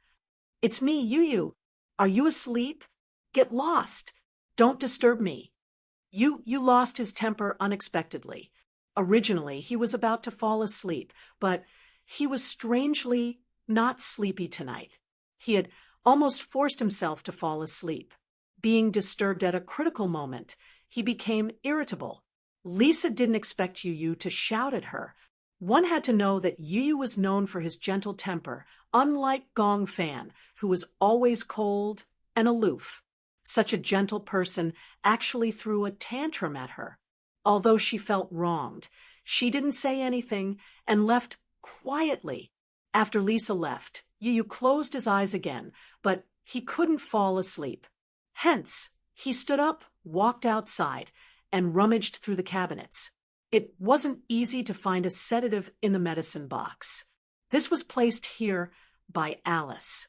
Moreover, the side effects were minimal. If he really couldn't fall asleep, he could take this medicine. Yu swallowed the pill and returned to bed. About half an hour later, the effects of the medicine finally took effect. His eyelids drooped heavily. He entered the dream again. When Yu woke up, he was in a boundless forest. He opened his eyes in a daze and saw Gong Fan's figure leaning against a tree. He didn't have time to bandage his wound, and it was still bleeding. Yu came back to his senses and climbed over nervously. he asked worriedly. Does the wound still hurt? Gong Fan said nonchalantly, as long as you're not dead. You was speechless. Even if you're injured in this world, your body is still fine in reality, isn't it? That seemed to be the case. When Yu heard this, he couldn't help but laugh. Does it hurt? You feel any pain? Gong Fan was stunned and nodded. Yes. Is it exactly the same as if you're injured in reality? Yes, the wound is very real. The pain is also very real, Gong Fan said with a smile. Yu looked around. Where are we now? I don't know, but we're already far away from the manor. Pursing his lips, he made up his mind. I've decided. Yes, let's pull ourselves together and find the other personalities. Then, we'll kill them all. In this way, only the two of us will be left. When Gong Fan heard this, he couldn't help but gasp. He asked a question, just like that man we met in the hospital. Do you think we're his match? Yu was so embarrassed that he fell silent. That man was very powerful. More importantly, he had a strong, murderous aura. Chapter 43-73. Let's not talk about that man for now. Gong Fan continued. In this world, other than that man, there seem to be other personalities. Just now, we spent a lot of effort to deal with that young man. In front of him, I feel that we don't have the ability to fight back at all. All right, let's not talk about these two people for now. Then, if you meet a kind personality like Shan Shan, would you be able to do it? You fell silent again. He couldn't be sure if he would be able to do it if he met a personality like Shan Shan. Then what should we do? Yu was suddenly at a loss. Gong Fan laughed and shook his head. He said helplessly, I don't know either. We can only take one step at a time. Yu, we don't know how many personalities there are in this world. There might be more. However, we can't beat that man alone. Yu muttered to himself, if only Xiao Chen was here. Ha ha. At this time, you think Xiao Chen is good? Xiao Chen is very powerful. I'm sure that even such a strong man would only need a few moves to defeat him. It's a pity that Xiao Chen is your brother, not your personality. You couldn't help but lower his head in disappointment. Let's rest for a while first. We'll make plans when the sun rises. Gong Fan lay down beside him. Through the mottled shadows of the trees, they could see tiny twinkling stars in the blurry night sky. He raised his hand and pointed to the sky. He smiled at Yu and said, Look, that star is very small but very bright. Although it looks very small to the naked, it might be a very big planet. Yes, but it's very far away from us. I didn't expect to see such a beautiful night sky in a dream like this. Yu said emotionally, to be honest, the scenery here is indeed not bad. Unfortunately, there doesn't seem to be such a beautiful island in reality. When Gong Fan heard this, he suddenly said, if that's the case, we can travel around the world in our dreams. The two little guys leaned against each other and began to chat. In the future, I must invent a dream machine. What is a dream creator? If possible, I hope that the dream creator machine is a pillow that can affect brain waves. When people sleep on it, they can have countless beautiful dreams and see the scenery of the world. That's a good idea, but with the current scientific methods, it doesn't seem to be possible. Yu said, that will have to wait until I grow up. Who knows, maybe when I grow up, I will really invent the dream maker. Gong Fan smiled and patted his head. Why did you spend your smart brain on such things? What's wrong? It wasn't some kind of crooked practice. Isn't it enough to invent some beautiful things? Nowadays, many people don't like to have nightmares. If there's a pillow like that, no one will have nightmares. That kind of pillow must be very expensive. You reacted abruptly. Why are we talking about such a meaningless topic? Who knows? You were the one who started it. You sat up and looked around. He suggested, Why don't we walk around? Maybe we'll find something new? Gong Fan nodded. That's good too. Chapter 4374. The two little guys stood up. They had not walked far, when suddenly there was a slight movement behind them. You suddenly stopped in his tracks and turned around warily. He felt that something was following behind him. Gong Fan saw him turn around again, and couldn't help but become vigilant. What's the matter? I feel that there's a strange sound. How is that possible? Gong Fan turned around and sized him up. Why didn't I hear it? Could it be your imagination? Didn't you hear it? Yes. You exhaled. Maybe it's my imagination. Maybe it's the movement under our feet. I heard wrongly. He continued to walk forward. They were in a forest, and there was a patch of grass under their feet. No matter how careful they were, it was inevitable that there would be a slight movement. Yu had only taken a few steps when he heard the strange movement behind him again. He stopped in his tracks. This time, even Gong Fan heard it. His suspicions were aroused when he heard the boy's words earlier, so he paid attention to the movements behind him. As they walked forward, sure enough, someone was following them from behind. Yu lowered his voice and said to Gong Fan. Gong Fan nodded. I heard it. They were not loud and had some reservations. However, the footsteps behind them seemed to be following them and made them wary. What should we do? Yu looked at Gong Fan worriedly. I'll count to 1, 2, 3 later and quickly run in the south direction. Can you still run? It's okay, I'm fine. Oh, okay, got it. Gong Fan and Yu tacitly reached out their hands. Their hands were tightly clasped together. They pretended to be calm and walked forward. 1, 2, 3. The moment Gong Fan reported the number 3, the two little fellows immediately broke into a run. Their movements were fast. The mysterious figure behind them clearly did not expect them to suddenly run. After a brief moment of being stunned, he quickly caught up with them. Gong Fan and Yu didn't run very fast, but their advantage was that they weren't very tall. They ran through the dense forest without any obstacles. In the forest, the branches were low. Gong Fan and Yu were like agile leopards as they shuttled through the dense forest. Gradually, they ran out of the forest and were surprised to find that the familiar manner was reflected in their eyes again. We're back. Gasping for breath, Yu let out a defeated groan. Gong Fan did not even have time to catch his breath. He pulled Yu and ran into the manor. Should we split up? Distract him? You made a suggestion. Gong Fan shook his head. No, I'm worried about you. All right, let's move together. The two little guys ran up the stairs one after the other.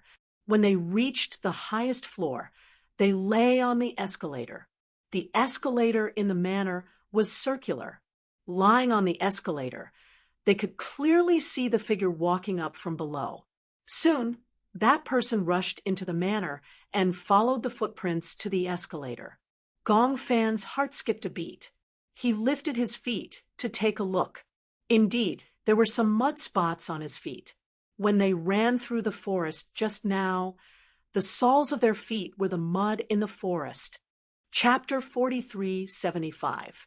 Gong Fan followed his gaze and looked down. He saw that at the bottom of the building, a man was looking upstairs and quickly discovered them. Their gazes met. This man who had followed them all the way here was actually the mysterious man who had fought with them in the hospital. It's him? How could it be him? Could this man have followed them all the way from the hospital? Just as Gong Fan and you were still in shock, the man had already caught up with them quickly along the stairs. Gong Fan and you exchanged glances. They did not have the time to be emotional. They turned around and groped their way into the rooms one by one. Most of the rooms were locked from the back. Gong Fan and you pushed open the doors one by one. However, they suddenly heard another set of footsteps coming from the end of the corridor. You looked towards the end of the corridor and saw a blurry figure standing there. It was an ugly girl. She stood at the end of the corridor and saw Gong Fan, and you immediately after, her face, which seemed to have been slashed by a knife, revealed an extremely sinister smile. They are there. Gong Fan and you were stunned. This girl seemed to know them, but they had never seen this girl before. At this moment, a young man walked over from beside the girl. And this young man was the one who had killed Shan Shan's personality previously. The girl pointed at Gong Fan and Yu and ordered arrogantly, "Kill them!" The young man's gaze was sinister as he quickly closed in on them. The girl was still dancing with joy. "Kill them, then we can merge into one and truly occupy this body. Kill them, kill them. What should we do?" There was a wolf in front and a tiger behind. Regardless of whether it was going forward or backward, they had been completely blocked. You only felt his scalp go numb. You here. Gong Fan kicked open the door of a room and pulled you into the room. All the rooms in the manor were locked from the inside. Gong Fan locked the door from the inside and kept looking around. He walked to the window and pushed it open. He saw a row of narrow windows outside the window.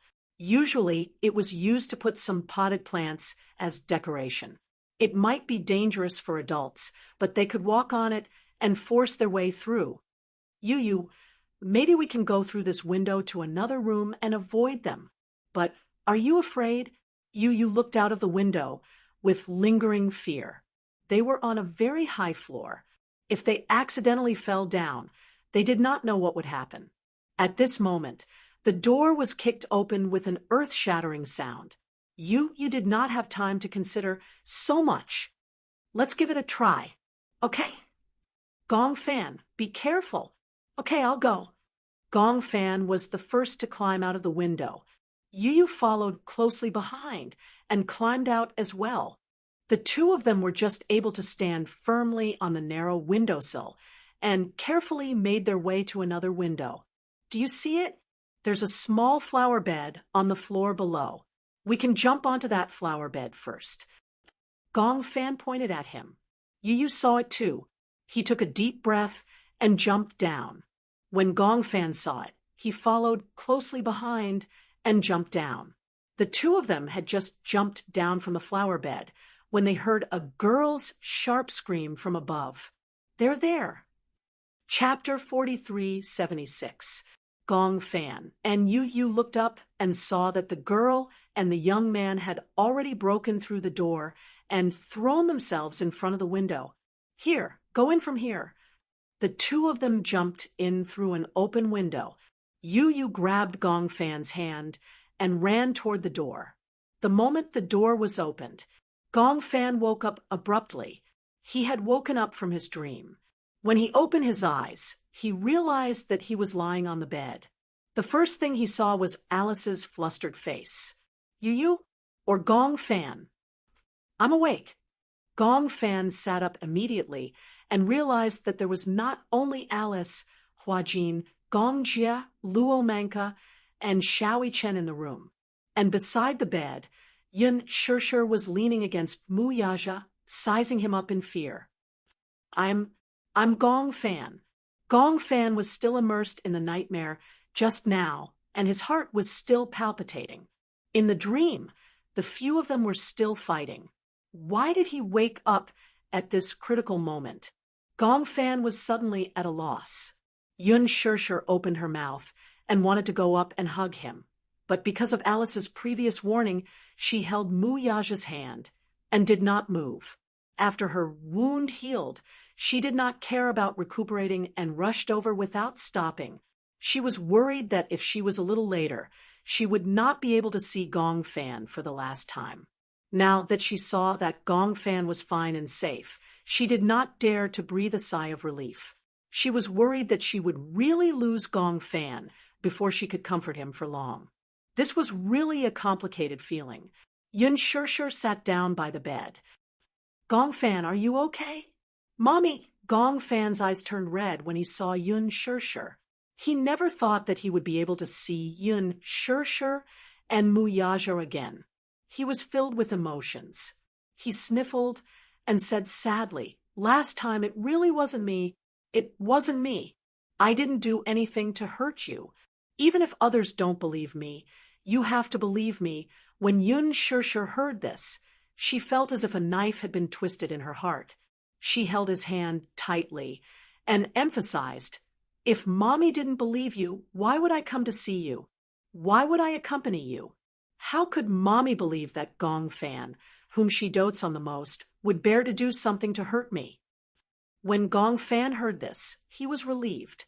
With reddened eyes, he snuggled into Yun Shirshir's arms. Even though Yun Shirshir's wound had not completely recovered, she did not push Gong Fan away. She hugged him tightly, even if it affected her wound. Alice watched from the side. After hesitating for a while, she had to interrupt them. "I really don't want to disturb your warm moment, but I still have to say something. Gong Fan, since you're awake, why don't you tell us what happened in the dream?" Gong Fan then reacted and said nervously, "What should we do? You is in danger now." "Danger? Do you still remember the dangerous young man I told you about before?" Alice and Romanka looked at each other and nodded. "He's not dead yet. Not dead." And there was another girl who appeared with him. They seemed to have a clear goal, which was to kill you and me. Then they could replace us and take over our bodies. I guess you and I both suspect that he was the one who stabbed Mommy. Chapter 4377, Alice analyzed. In other words, he has appeared before, but was it only that one time? Probably. This personality is a rather violent one. Gong Fan frowned. Actually, he should have appeared more than once. Then, what about the other man? Luo Manka mentioned the most important point. No matter how powerful that young man is, he might not be a match for that man. Gong Fan shook his head. Who exactly is that man? What is his motive? Why has he been following me? And you, we don't even know the reason. It's very mysterious. Has he hurt you? No, he doesn't have the chance.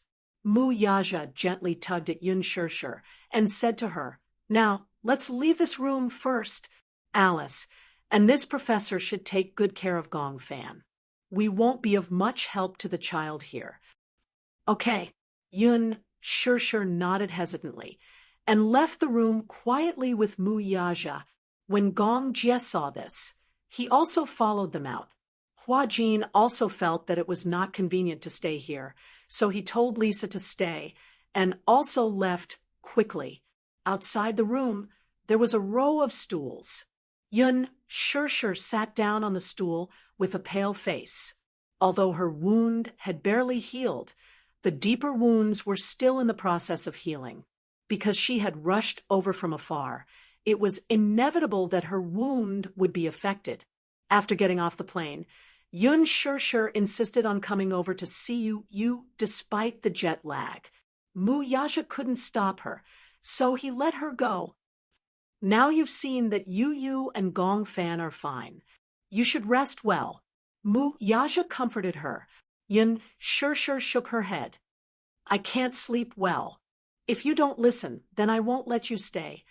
Yun Shirshir raised her head and looked at Mu Yaja with tears in her eyes. However, she saw that the man had a firm attitude and was obviously unwilling to give in. "You said you wanted to see you, so I brought you here. Now that you and Gong Fan are safe and sound, if you don't take care of yourself, I will get angry." After their marriage, Mu Yaja and Yun Shirshir treated each other with respect, and there was almost no argument between them. Mu Yaja had never been angry with her, and always let her do whatever she wanted. This was the first time she had seen anger on his face since they got married. Yun Shirshir immediately begged for mercy. "I know I was wrong. All right, I got it. I'll sit here for a while, and then go back to rest." Seeing that Yun Shirshir was still worried, Gong Jia comforted her. Sister, I'm here. What are you afraid of? Yun Shirshir wanted to say something, but stopped. Gong Jia probed. Are you afraid that you won't see you or Gong Fan again when you wake up? Yun Shirshir sucked in a deep breath of cold air. Despite her heartache, she nodded. Yes. Sister, don't be afraid. Gong Jia squatted down in front of her, gently grabbed her hand, and kissed her fingertips. There are so many of us guarding you. What are you afraid of? Are you still worried about me? If anything happens, I won't hide it from you. I'll tell you immediately. Now you can go to sleep in peace, right? Yun Shirshir nodded reluctantly. Chapter 4378. Got it. Go and rest in peace. Gong Jia rubbed her head dotingly. Even though Yun Shirshir was her sister, this scene would make people who didn't know better think that Gong Jia was the older brother.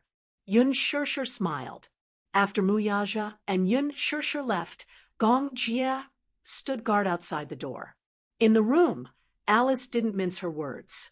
Gong Fan, from what you said, it seems that the situation isn't optimistic.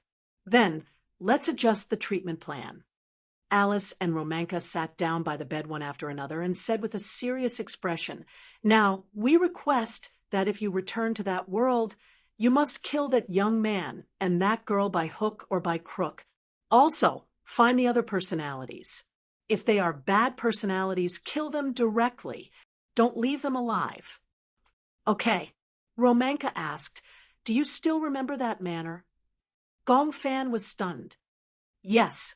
That manor is the place where the other personalities live. After all the personalities are gone, you must burn that manor down. Then, what about that hospital? Professor Romanka and I agree that that hospital is Yu's original spiritual world.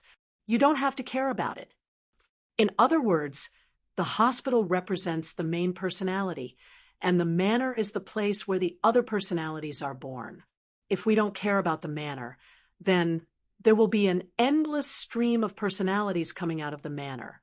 Gong Fan frowned and suddenly realized the seriousness of the matter. He shuddered. But I've been in that manor since I was conscious. That place is like my home. Why didn't I notice anyone else at that time? Alice said, trying to dispel his doubts. At that time, you didn't establish a connection with the other personalities. They didn't know of your existence, and you didn't know of their existence. The reason why you can see them now is because Professor Romanka created a dream through hypnosis.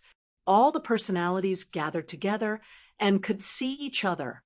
Otherwise, you wouldn't even see you. In other words, before this, I didn't have a connection with the other personalities. So, we didn't know of each other's existence. I see. But why was I the only one discovered by you? They misjudged that you has dual personality disorder, but it's actually multiple personality disorder. Isn't it? Alice said, You're wrong. These personalities are still immature. From now on, that manor is no longer your home. Your home is this body. You will become one with you. Everything else is not important. You understand? Gong Fan nodded his head seriously. Now, do you have any questions? I'm afraid, even if you and I work together, we won't be a match for that young man and that man. Gong Fan still had a lingering fear. They are too powerful. I see, at this moment, Alice was also at a loss as to what to do. She looked at Romanka blankly. Romanka said, I don't know what to do about this either. I'm sorry, there's nothing I can do about it. Romanka shrugged. Although it can't be said to be solved by force, perhaps it can be solved by wisdom. Wisdom? In short, you have to think of a way. None of us can do anything about this. We are not in that world, so we can't give an intuitive opinion. Chapter 4379. Gong Fan got out of bed and did a checkup. He ate some food to replenish his energy. Then Luo Manka brought him to the fitness center to train his body. Because he had been lying in bed repeatedly during this period, Gong Fan's physical fitness had declined rapidly. After training for an hour, Gong Fan rested for a while. After dinner, he lay on the bed. He entered the dream world smoothly. Gong Fan woke up in that world. When he opened his eyes, he realized that he was in a room. Footsteps came and went outside the door. Yu was beside him, leaning against him tightly. Seeing that he was awake, he finally heaved a sigh of relief. What's going on? Gong Fan saw that the door and windows were locked. The moment he spoke, Yu shushed him warily. Don't make a sound. They're looking for us outside the door. Yu pointed outside the door. Gong Fan immediately nodded. He lowered his voice and told Yu about Alice and Luo Manca's instructions. Yu widened his eyes in shock. Are you crazy? How can the two of us be a match for those two guys? Let's not talk about that man for now. We can't even defeat that young man. Gong Fan's face was dejected. There's no other way. This is our biggest predicament, now. Yu leaned his head against the wall. Let me rest for a while. When Gong Fan fainted, Yu helped him down to the first floor. He was so tired that he was half dead. Fortunately, the young man and the girl had not discovered them yet. If they broke through the door, they would escape through the window.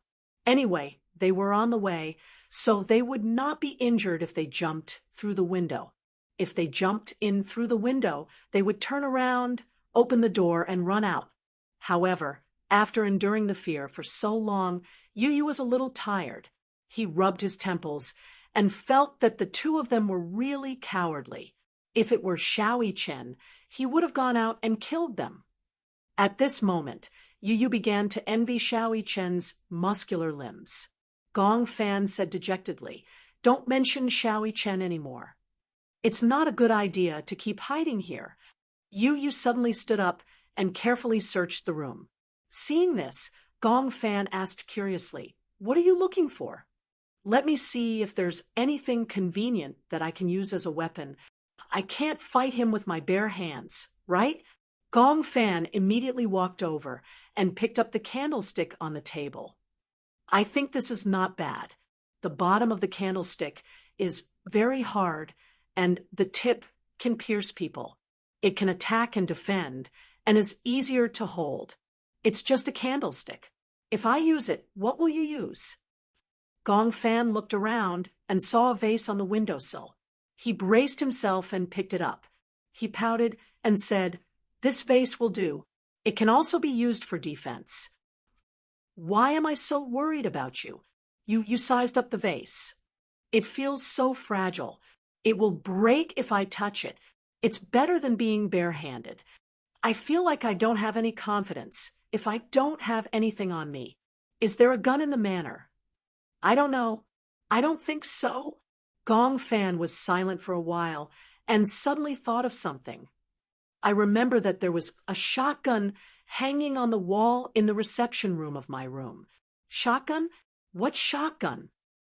Chapter 4380. Is this place far from your room? I'm a little lost. I have to go to the corridor to recall the layout. You took a deep breath. Okay. After confirming that there were no more footsteps outside, he mustered up his courage and opened the door. There was really no one outside. He probably couldn't find him here and didn't want to go upstairs. Yu was a little afraid of this young man. It wasn't because he was timid. It was because the young man's murderous aura was too terrifying. "I know where this is," Gong Fan recalled. "My room. You have to walk along this corridor and turn left. The first room at the end is mine." You looked around. The empty corridor inevitably gave him a creepy feeling. "This place gives me a bad feeling. As you spoke," he said to Gong Fan, "let's go to your room. What if our footsteps attract attention?" You raised his eyebrows. "We can crawl over," Gong Fan said. "Can you be more serious?" "I'm already very serious." You smiled and grabbed his shoulder. "Actually, as long as you're here, I'm not so afraid. Anyway, I have you. I'm not alone." Gong Fan's heart couldn't help but be touched, but he didn't show it. Instead, he turned his face away awkwardly, but his eyes narrowed into a smile. The two little fellows tiptoed towards the room where Gong Fan was. They were constantly paying attention to the noises around them. As they were vigilant, they tried their best to tread lightly. Soon, they arrived at Gong Fan's room. As soon as they entered the room, Yu saw the shotgun hanging on the wall. His eyes lit up. There's really a shotgun. Gong Fan was also relieved, but he was still a little worried. I don't know if this gun can be used. I always thought it was just a decoration. Let's try it. At least it's a deterrent, isn't it?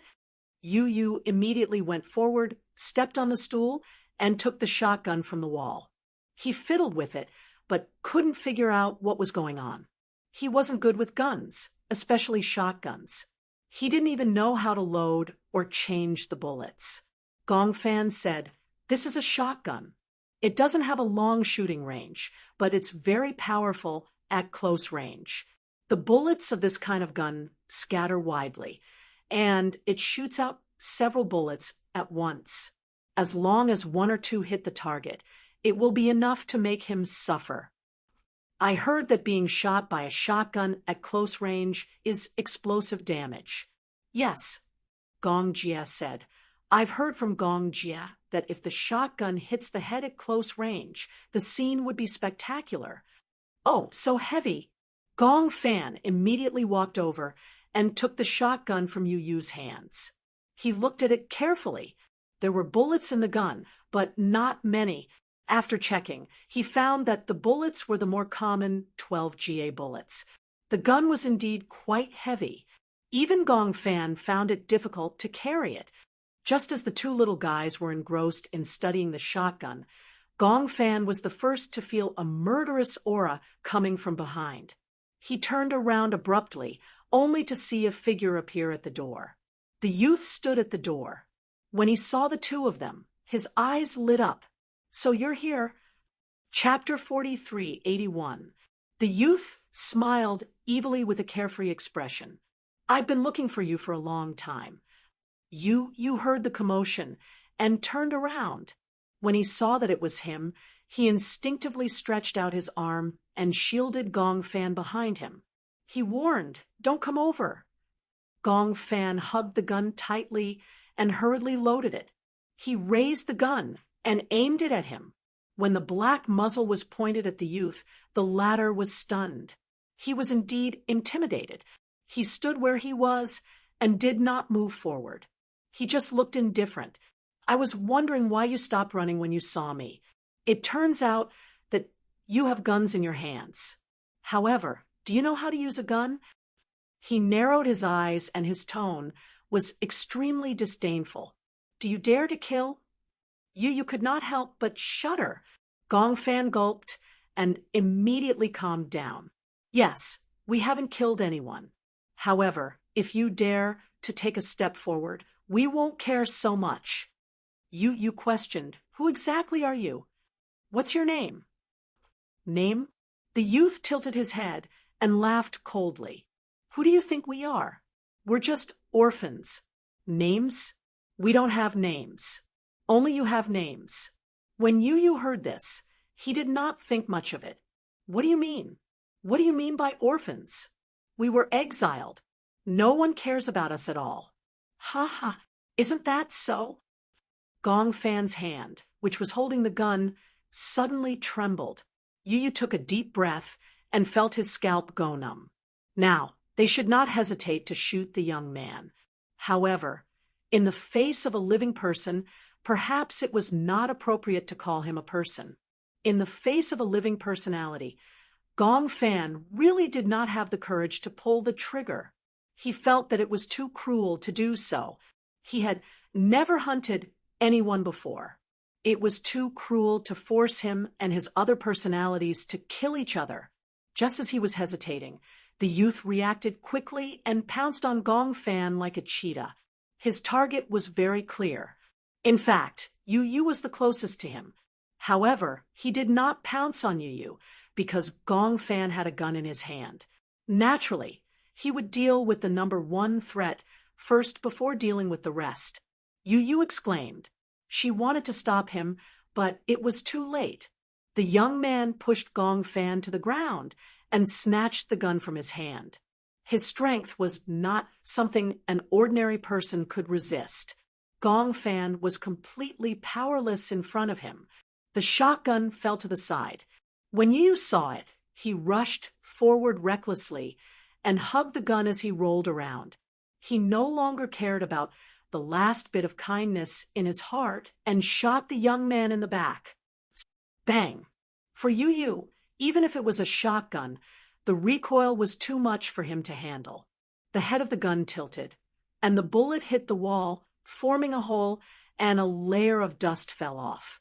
Oh no! He missed. Yu was so annoyed that he wanted to shoot again, but he didn't know how to load the gun. He was so anxious that he broke out in a cold sweat.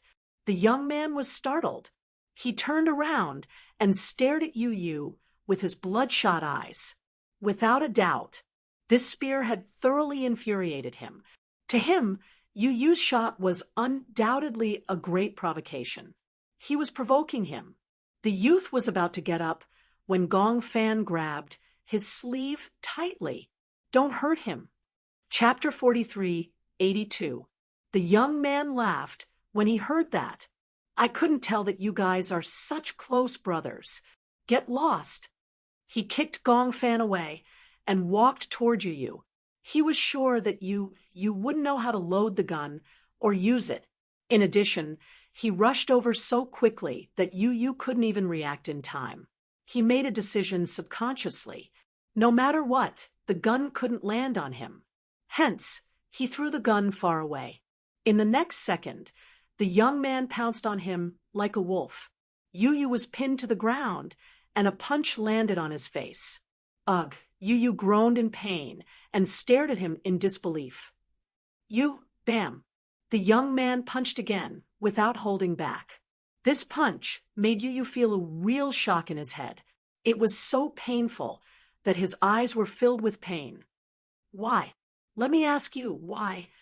The young man was almost roaring. Why do you deserve to be loved and doted on, while I have to stay here and suffer in silence and loneliness?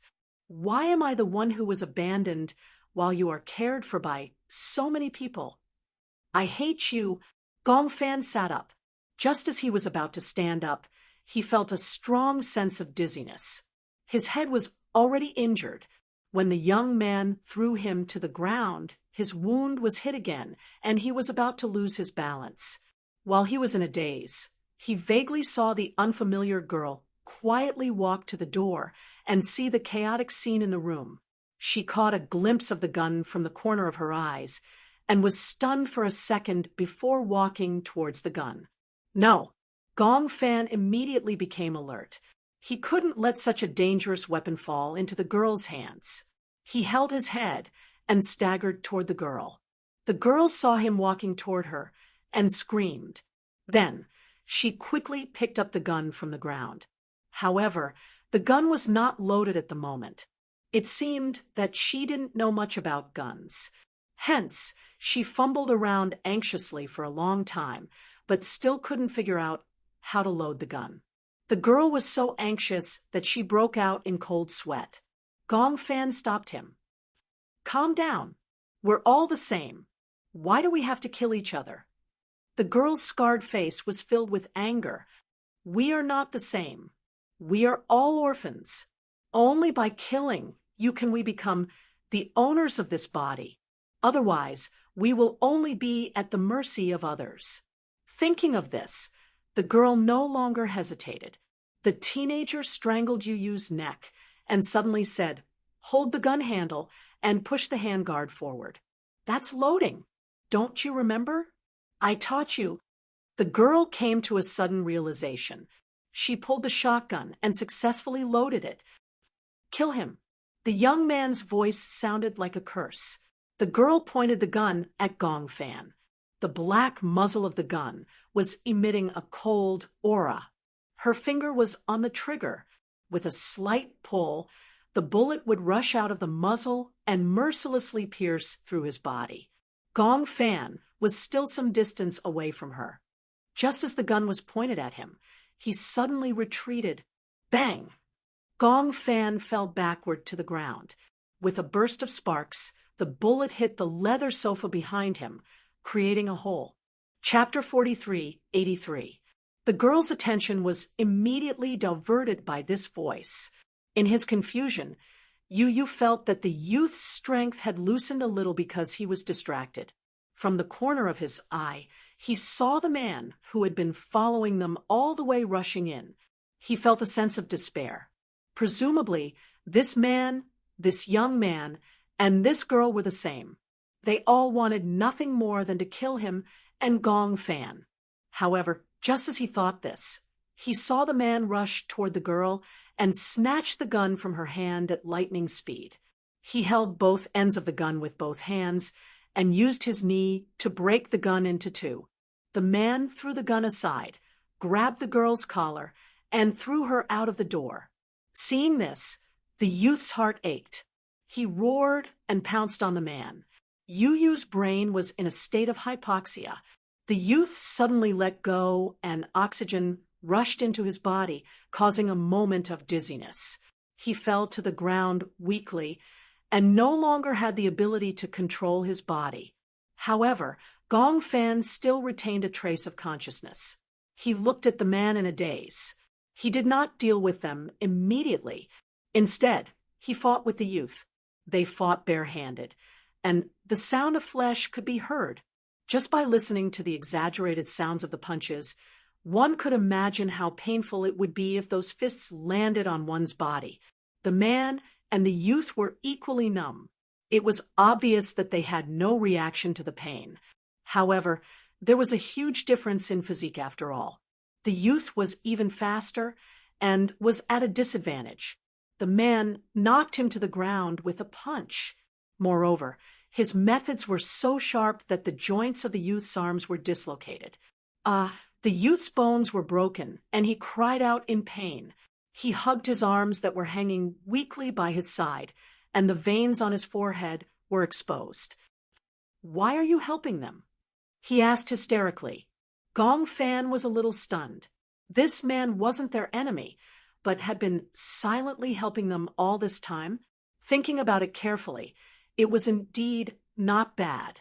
Even though this man was strong, even though this man had been following them from the beginning until now, he had even followed them from corners that they did not notice.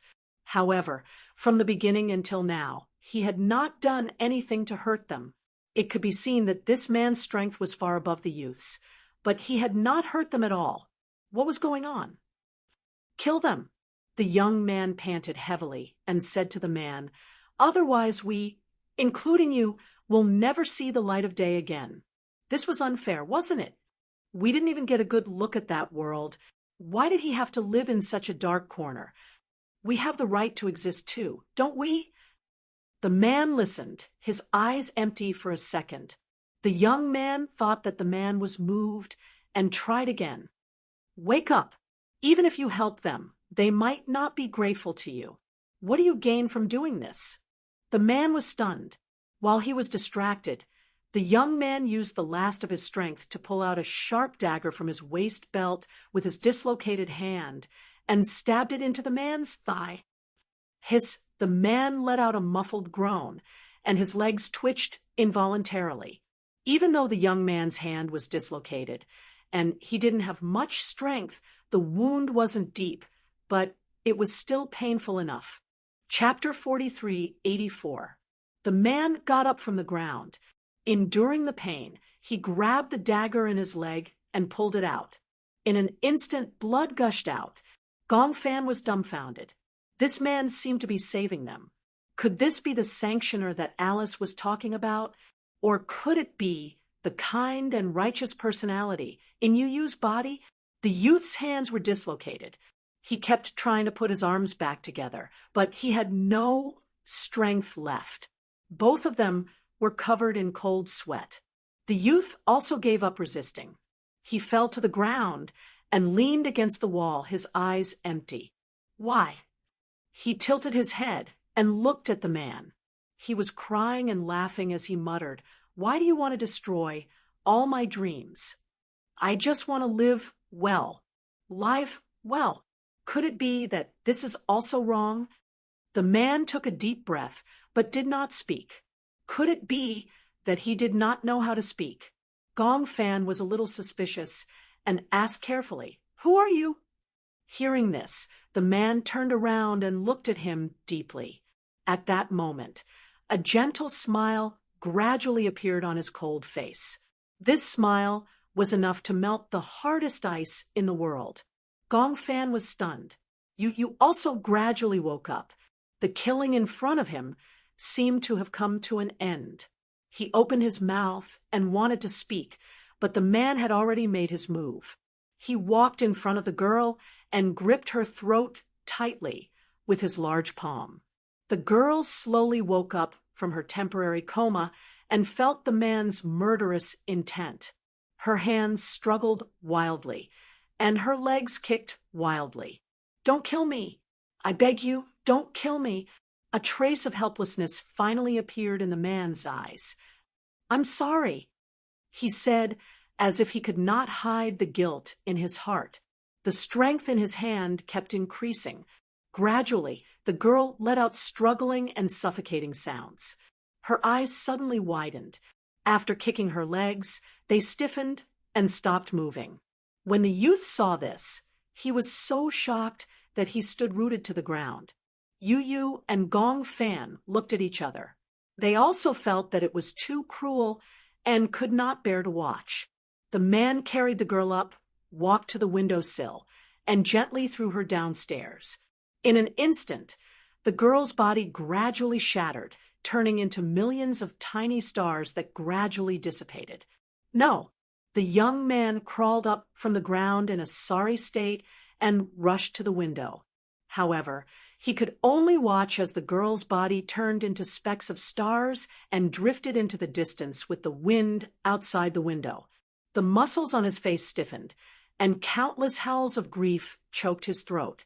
When he turned his head back, his eyes were scarlet red. "I will kill you." Even though he no longer had the ability to resist, the pain of losing his best friend made him desperate. He threw himself at the man without a care for his own safety, but the man calmly held onto the hilt of the knife. In an instant, the sharp tip of the knife pierced his chest. The young man didn't even have time to see the man's hand movements before he felt a sharp pain in his heart. He lowered his head in shock, only to see the dagger that had pierced through his chest. His eyelids twitched fiercely as he staggered back and fell to the ground. He could only watch as blood flowed out, but he was powerless to resist death. Chapter 43, 85. The man remained silent and only looked at him silently. The young man broke down and shouted, "I just want to live. I just want to live well. Why is it right for all of you to be unscrupulous in order to survive? But I can't do the same if I want to live. This is not fair. This is not fair." As the young man spoke, he suddenly choked and spat out a few mouthfuls of blood. Gong Fan stood up shakily and went to the young man, looking at him pitifully. The young man coughed and cried, "Why can't you let me live? Why can't you tolerate me? Why? Don't I have the right to exist in this world?" After shouting for a while, his eyes suddenly widened and he stopped moving. The man came in front of him, squatted down and sighed. He slowly placed his hand on the young man's eyes and gently smoothed them out. The young man closed his eyes, and his body gradually turned transparent. Slowly, he turned into a star and disappeared. Yu didn't know why, but when he saw this scene, he felt sad. The young man gradually disappeared. The dagger fell to the ground with a crisp sound. The man picked up the dagger. Gong Fan couldn't help but be alert. He stood in front of Yu and looked at him warily.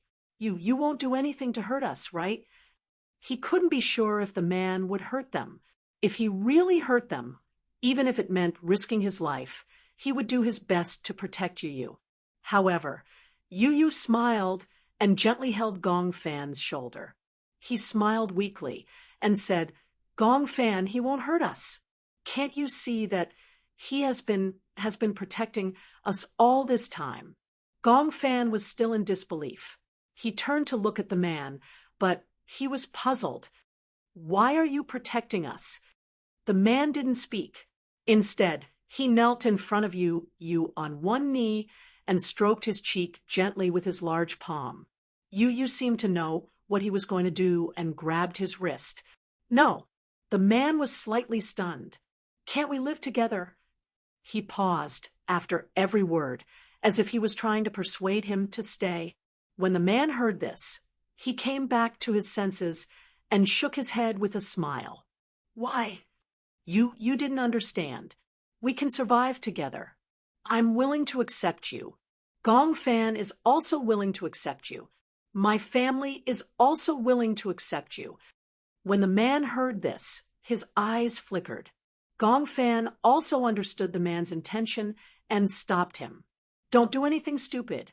The man suddenly broke free from Yu Yu's restraints and stabbed the sharp end of the dagger into his heart. He was so ruthless that the dagger sank into his chest. The man groaned in pain and fell to the ground. He leaned against the wall, but he closed his eyes peacefully, as if waiting for death to come. Yu Yu's heart trembled violently, and tears flowed out of his eyes. He pushed Gong Fan away and crawled to the man's side. He held his shoulders and asked in a trembling voice, "Why? Why did you do this?" The man opened his eyes and looked at him seriously. He gently covered the back of his hand with his bloody hand. His thin lips parted slightly, and he finally spoke in a hoarse voice. "You are the proof that I'm alive. You are the proof that I'm alive." Chapter 43, 86. After the man finished speaking, he calmly closed his eyes. His body, like the young man and the girl, gradually turned transparent. Gong Fan knew that this was a sign that he was about to disappear. It was as if the disappearance of all his personalities would turn into stars and eventually drift into the distance. He wanted to reach out and hold the man's hand, but he grabbed nothing. Yu looked at all of this with a numb expression. Suddenly, he understood everything. In ancient times, there was a Mencius who once said, "Man is born good." However, Sun Tzu believed that man's life was in heaven. Without heaven and earth, evil is born. Heaven and earth. All things are born in harmony and nurtured in their own way. Once the heavenly duty is established and the heavenly merit is achieved, the form is formed and the spirit is born. Since man was born from heaven, human feelings were also born from heaven's feelings. Human feelings that were born from heaven's feelings were called nature. Therefore, Sun Tzu said, nature is born for a reason. Nature is born naturally. Nature is born naturally. Nature is born naturally. Love is the nature of nature. In other words, Sun Tzu believed that man was born evil. As he grew older and was educated with morals, he would abandon his initial evil and selfish side. And this girl and young man represented his initial evil intentions. And this man was the reaper formed in his subconscious. He disregarded all dangers and secretly protected him. Moreover, he fought with the young man to the death in order to wipe out the last remaining personality that represented evil in his body.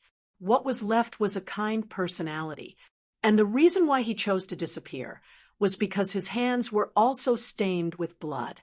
He did not want to stay and tarnish Yu Yu's soul. He chose to disappear with all the evil, leaving behind the purest land. Yu Yu watched helplessly as the man turned into specks of light and drifted out of the window with the wind blowing in from the window. He was right. Yu thought that the fact that he was alive and well was proof of his existence. Everything had come to an end. Alice stayed by the bed, but when she saw Yu lying on the bed, she suddenly choked with sobs. She moved closer to him. Just as she was puzzled, she saw another tear roll down from the corner of his eye. What happened? She couldn't help but worry. Why are you crying? Alice picked up the handkerchief and wanted to wipe away his tears. Just as she wiped them away, the tears fell down again. She was caught off guard. Alice's heart ached over and over again. She tirelessly wiped his tears and gently held his hand. She wanted to pass all her courage and strength to him through the palm of her hand. What happened? Romanka was not as attentive as her. Seeing that she was wiping away Yuyu's tears, she also sat up straight. Alice shook her head blankly. I don't know what happened. He seems to be crying. Crying? Romanka walked softly to the bedside and looked at Yuyu worriedly. However, she saw that his expression was unprecedentedly calm. I'm so worried. I'm so afraid that there will be an accident. If it was possible, Alice was willing to enter that world. She did not want Yuyu and Gongfan to face it alone, but she could not. She could only stay by the bed and watch helplessly. There was nothing she could do. I believe that everything will be fine. Chapter 4387. The world gradually calmed down. Gongfan leaned against the window and looked at the stars that gradually drifted into the distance. Then he could no longer see them, but his heart was unprecedentedly calm. Everything is over. Then Gongfan turned his head and was puzzled. What about us? What should we do? Help me. You stretched out his hand. Gongfan smiled and reached out his hand. The two of them held each other's hands tightly. He pulled him up. Yu's legs went soft, and he almost fell again. Gongfan immediately supported him steadily. Be careful. You finally steadied himself. He looked up and met his eyes. Gongfan also looked at him calmly. Are you afraid? What are you afraid of? Gongfan smiled and did not think much of it. What's there to be afraid of when I'm with you? Gongfan, come with me. Yuyu opened his arms and smiled gently. Become one with me. We'll never be separated again. Gongfan suddenly felt a lump in his throat. Yuyu, how does it feel to become one with you? Gongfan laughed. Will I be able to see Mommy again? I don't know either. Yuyu pursed his lips and said, Alice told me that the goal this time is to find you, get rid of all the negative personalities, and become one with you. This way, we won't be separated for the rest of our lives. We'll be together forever. Really? Are you willing? Gongfan nodded solemnly. I'm willing. He also opened his arms and hugged Yuyu tightly. The two little guys hugged each other tightly. Yuyu closed his eyes quietly and said softly, Gongfan, let's go home together.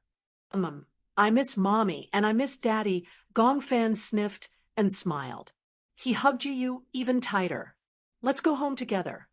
The two children hugged each other tightly. Gradually, their bodies became transparent.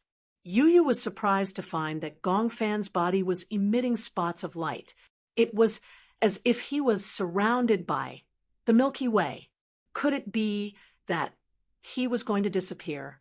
Impossible. Gongfan was not dead. It was impossible for him to disappear. You hugged him even tighter. Gradually, Gongfan's body became even more transparent. He slowly merged into Yuyu's body. In a daze, Yuyu saw Gongfan's eyes filled with determination and conviction. Yuyu, we promised that we would never separate. We agreed to go home together. These were the last words that Gongfan said to Yuyu. Yuyu's bosom gradually became empty. Gongfan turned into countless stars and revolved around him. For a moment, the world was dark.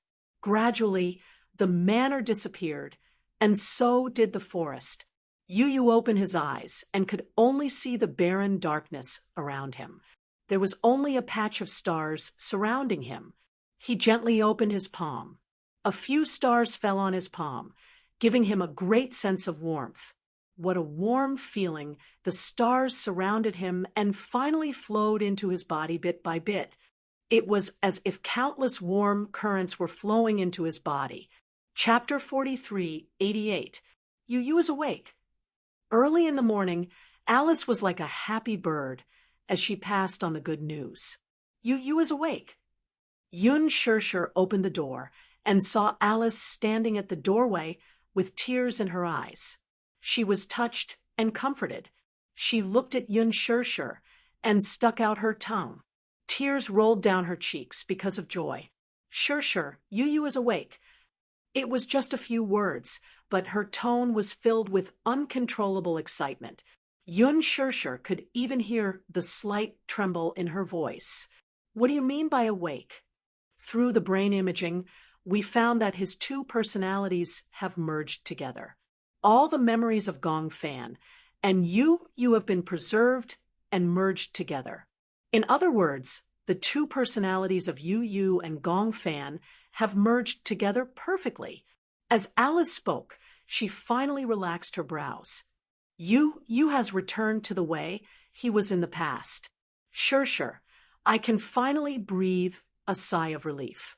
Because of the matter between Yu and Gong Fan, she did not dare to face Yun Shirshir and felt very guilty.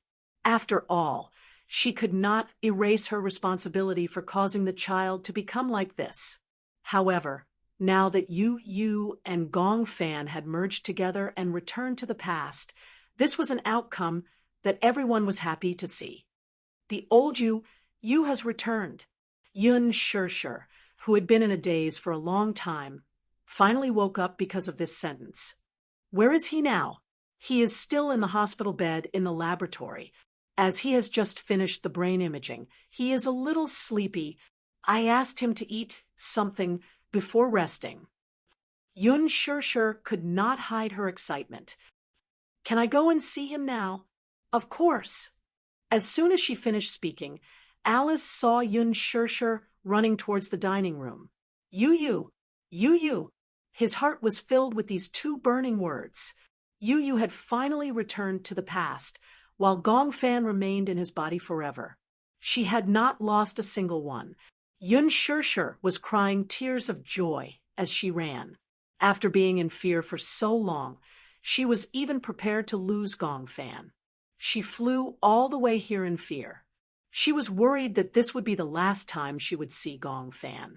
Unexpectedly, Yu and Gong Fan were safe and sound. At this moment, the excitement in her heart was indescribable. Yun Shirshir ran without a care for her own safety. She ran through the long corridor and rushed into the laboratory. When she reached the door, her footsteps slowed down. Strangely, after running for so long and so fast, he didn't feel tired at all. Yun Shirshir stood at the door and looked at Yu, who was lying on the bed, looking weak but calmly eating porridge. Her tears fell uncontrollably again. This was the joy of regaining what he had lost, as well as guilt, joy, and all sorts of other complex emotions. Her lips trembled. She resisted the urge to cry and walked to Yu's bedside. Yu's hand that was eating porridge paused. He looked up and saw that it was Yun Shirshir. At first, he was shocked. Then, he revealed that unfamiliar, long-lost, but incomparably familiar doting smile. "Good morning, Mommy." It was a simple greeting, but it was warm. Although Yu and Gong Fan had always been around, ever since the two personalities separated, Yu was no longer the original him. The Yu of the past had a warm smile that was full of doting. Chapter 43, 89. In this smile, Yun Shirshir vaguely saw Yu and Gong Fan again. They had returned to the past. Yun Shirshir covered her mouth and cried tears of joy. Boo-hoo, she let out a whimper. Seeing her like this, Yu held his forehead helplessly.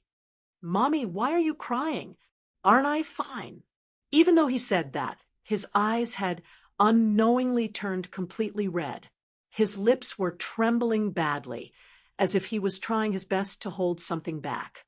Yu Yu tried his best to smile, but when the corners of his lips curled up, it looked like he was crying. Yun Sure couldn't hold it in any more. She pounced on the bed and hugged him tightly. Yu Yu, Mommy missed you so much. Mommy missed you so much. She thought that she would never see Gong Fan again. She didn't expect, at that moment, there were too many emotions in her heart. Yu Yu hugged her, too, and gently stroked the back of her head.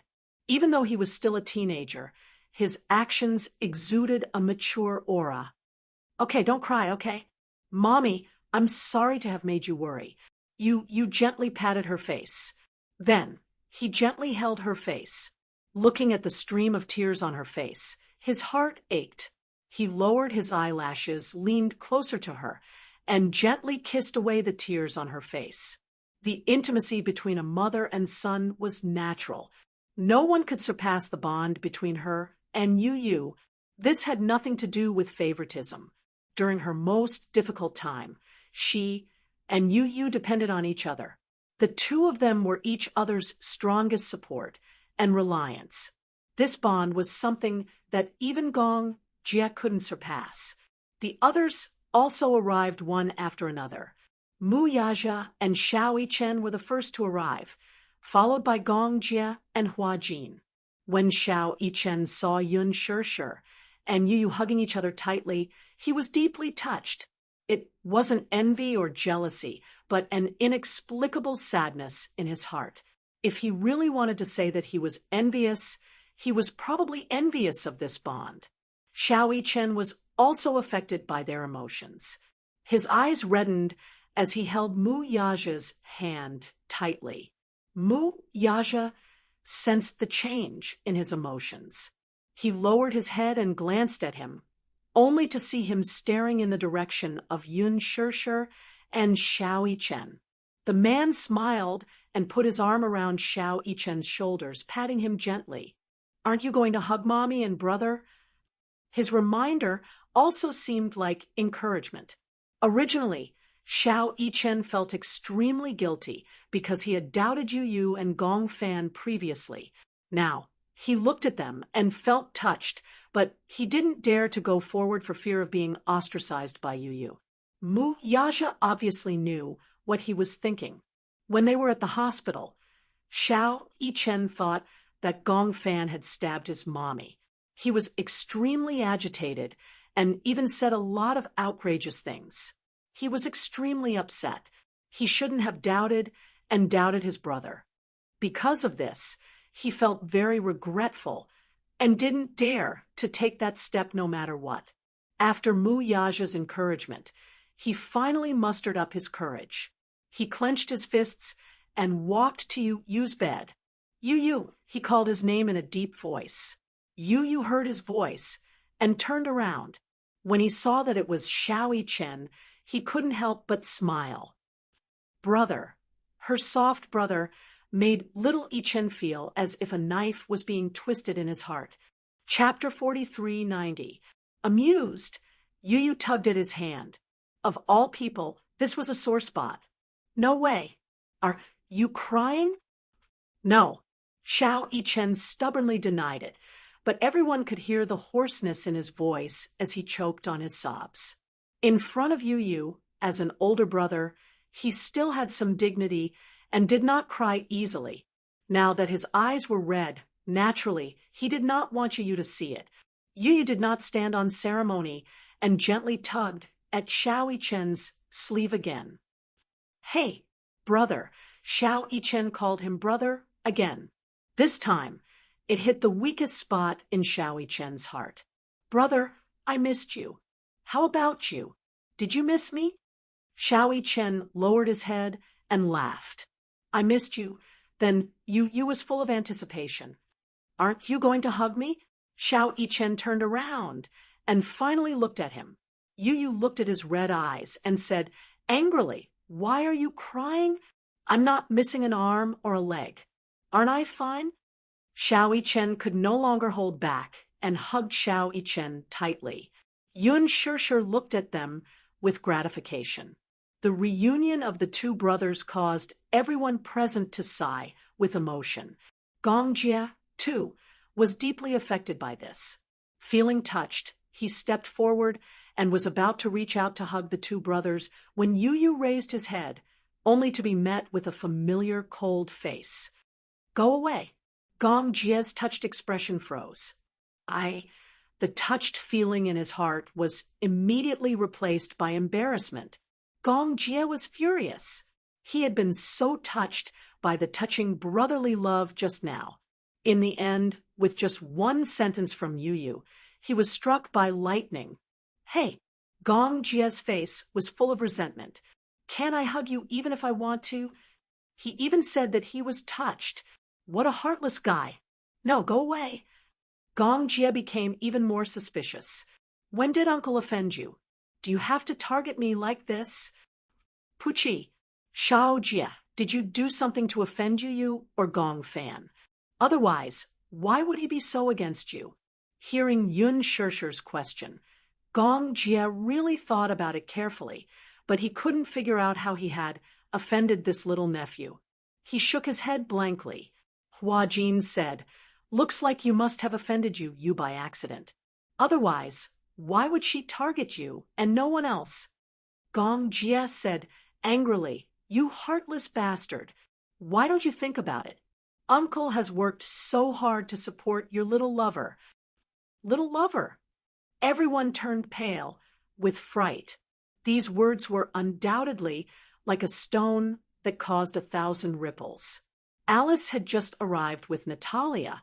Hearing that, she was caught unprepared and burst into laughter. "Ha ha ha." Yu's face instantly turned red when he heard this.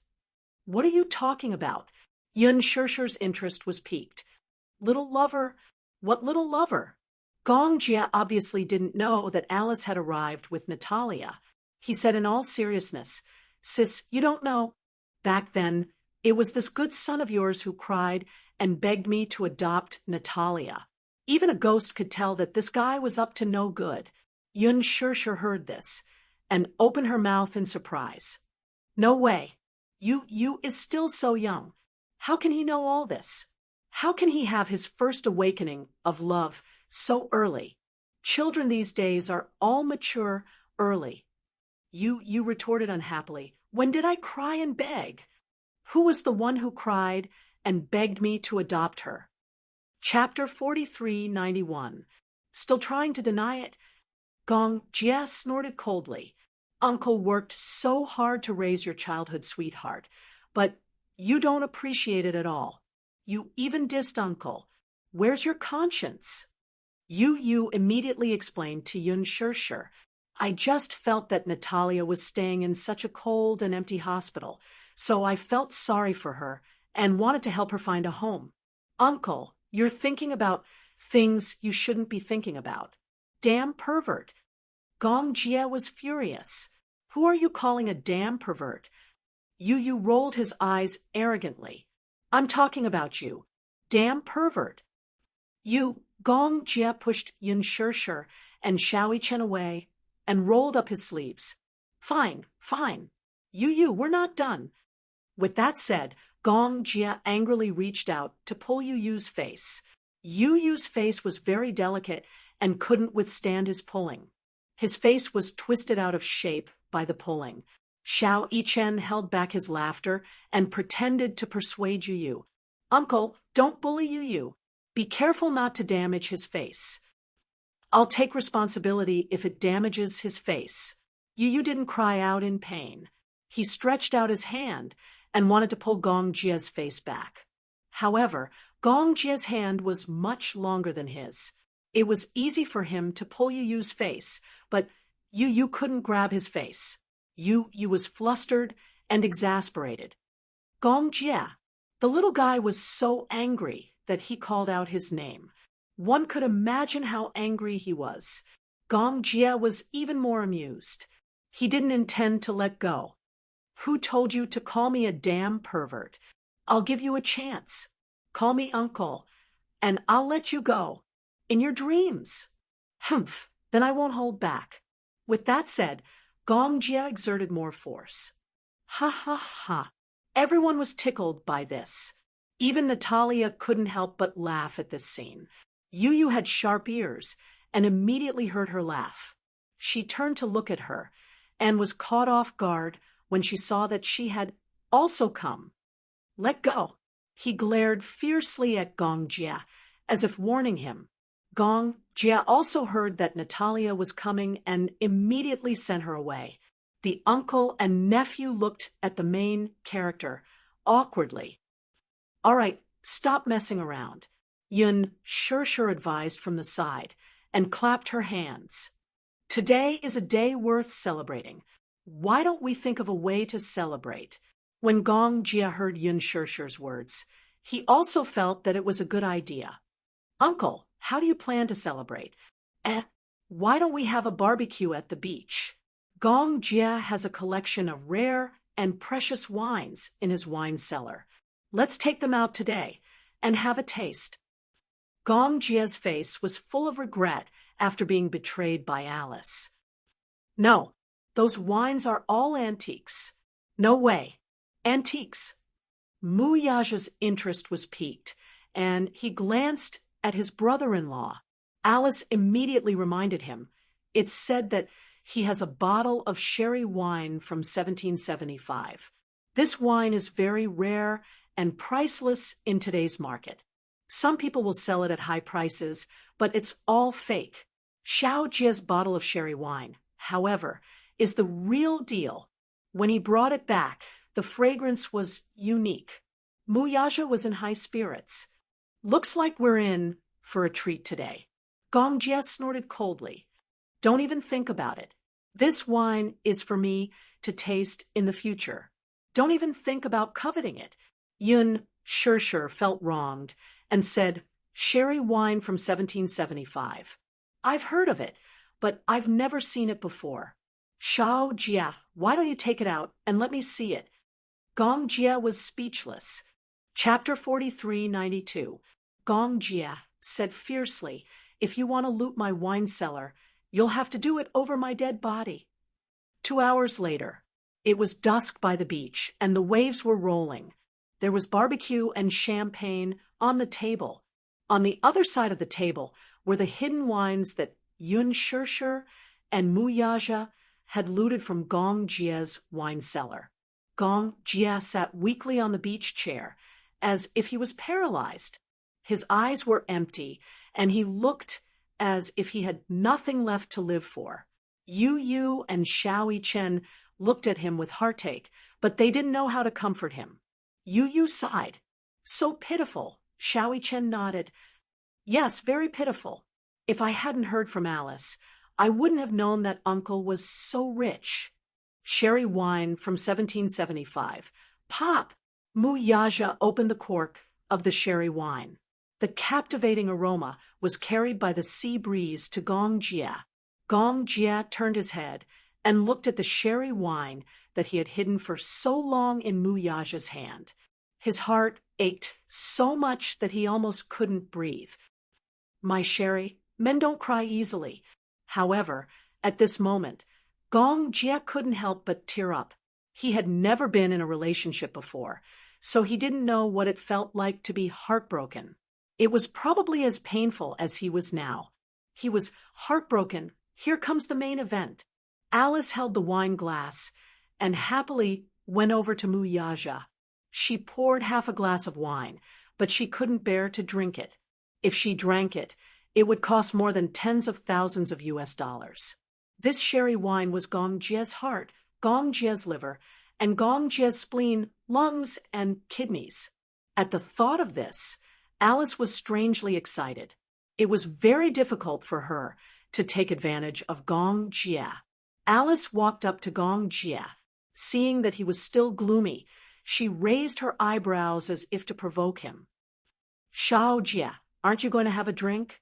There were a total of 2 bottles of sherry wine, but with so many people, each person only had 1 glass, and 1 bottle was soon empty. Gong Jia glared at her. Are you very pleased with yourself? To be able to taste Shirley wine while I'm still alive, of course I'm proud. Alice raised her goblet and smiled obnoxiously. There's an old saying, enjoy life to the fullest. What a great saying.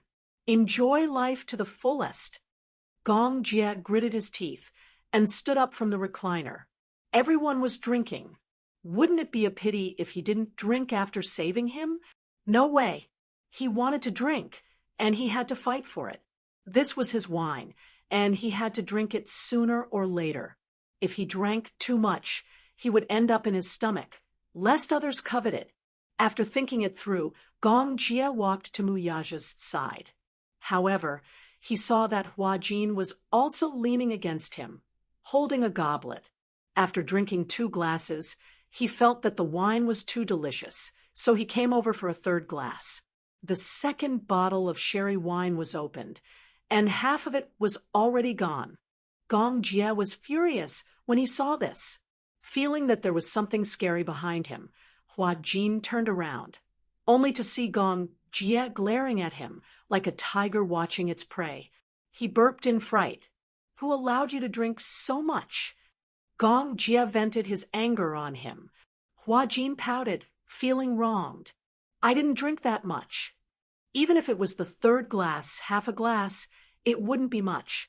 Gong Jie's eyes looked as if they were about to spit fire. Enough is enough, all of you. Ha ha ha.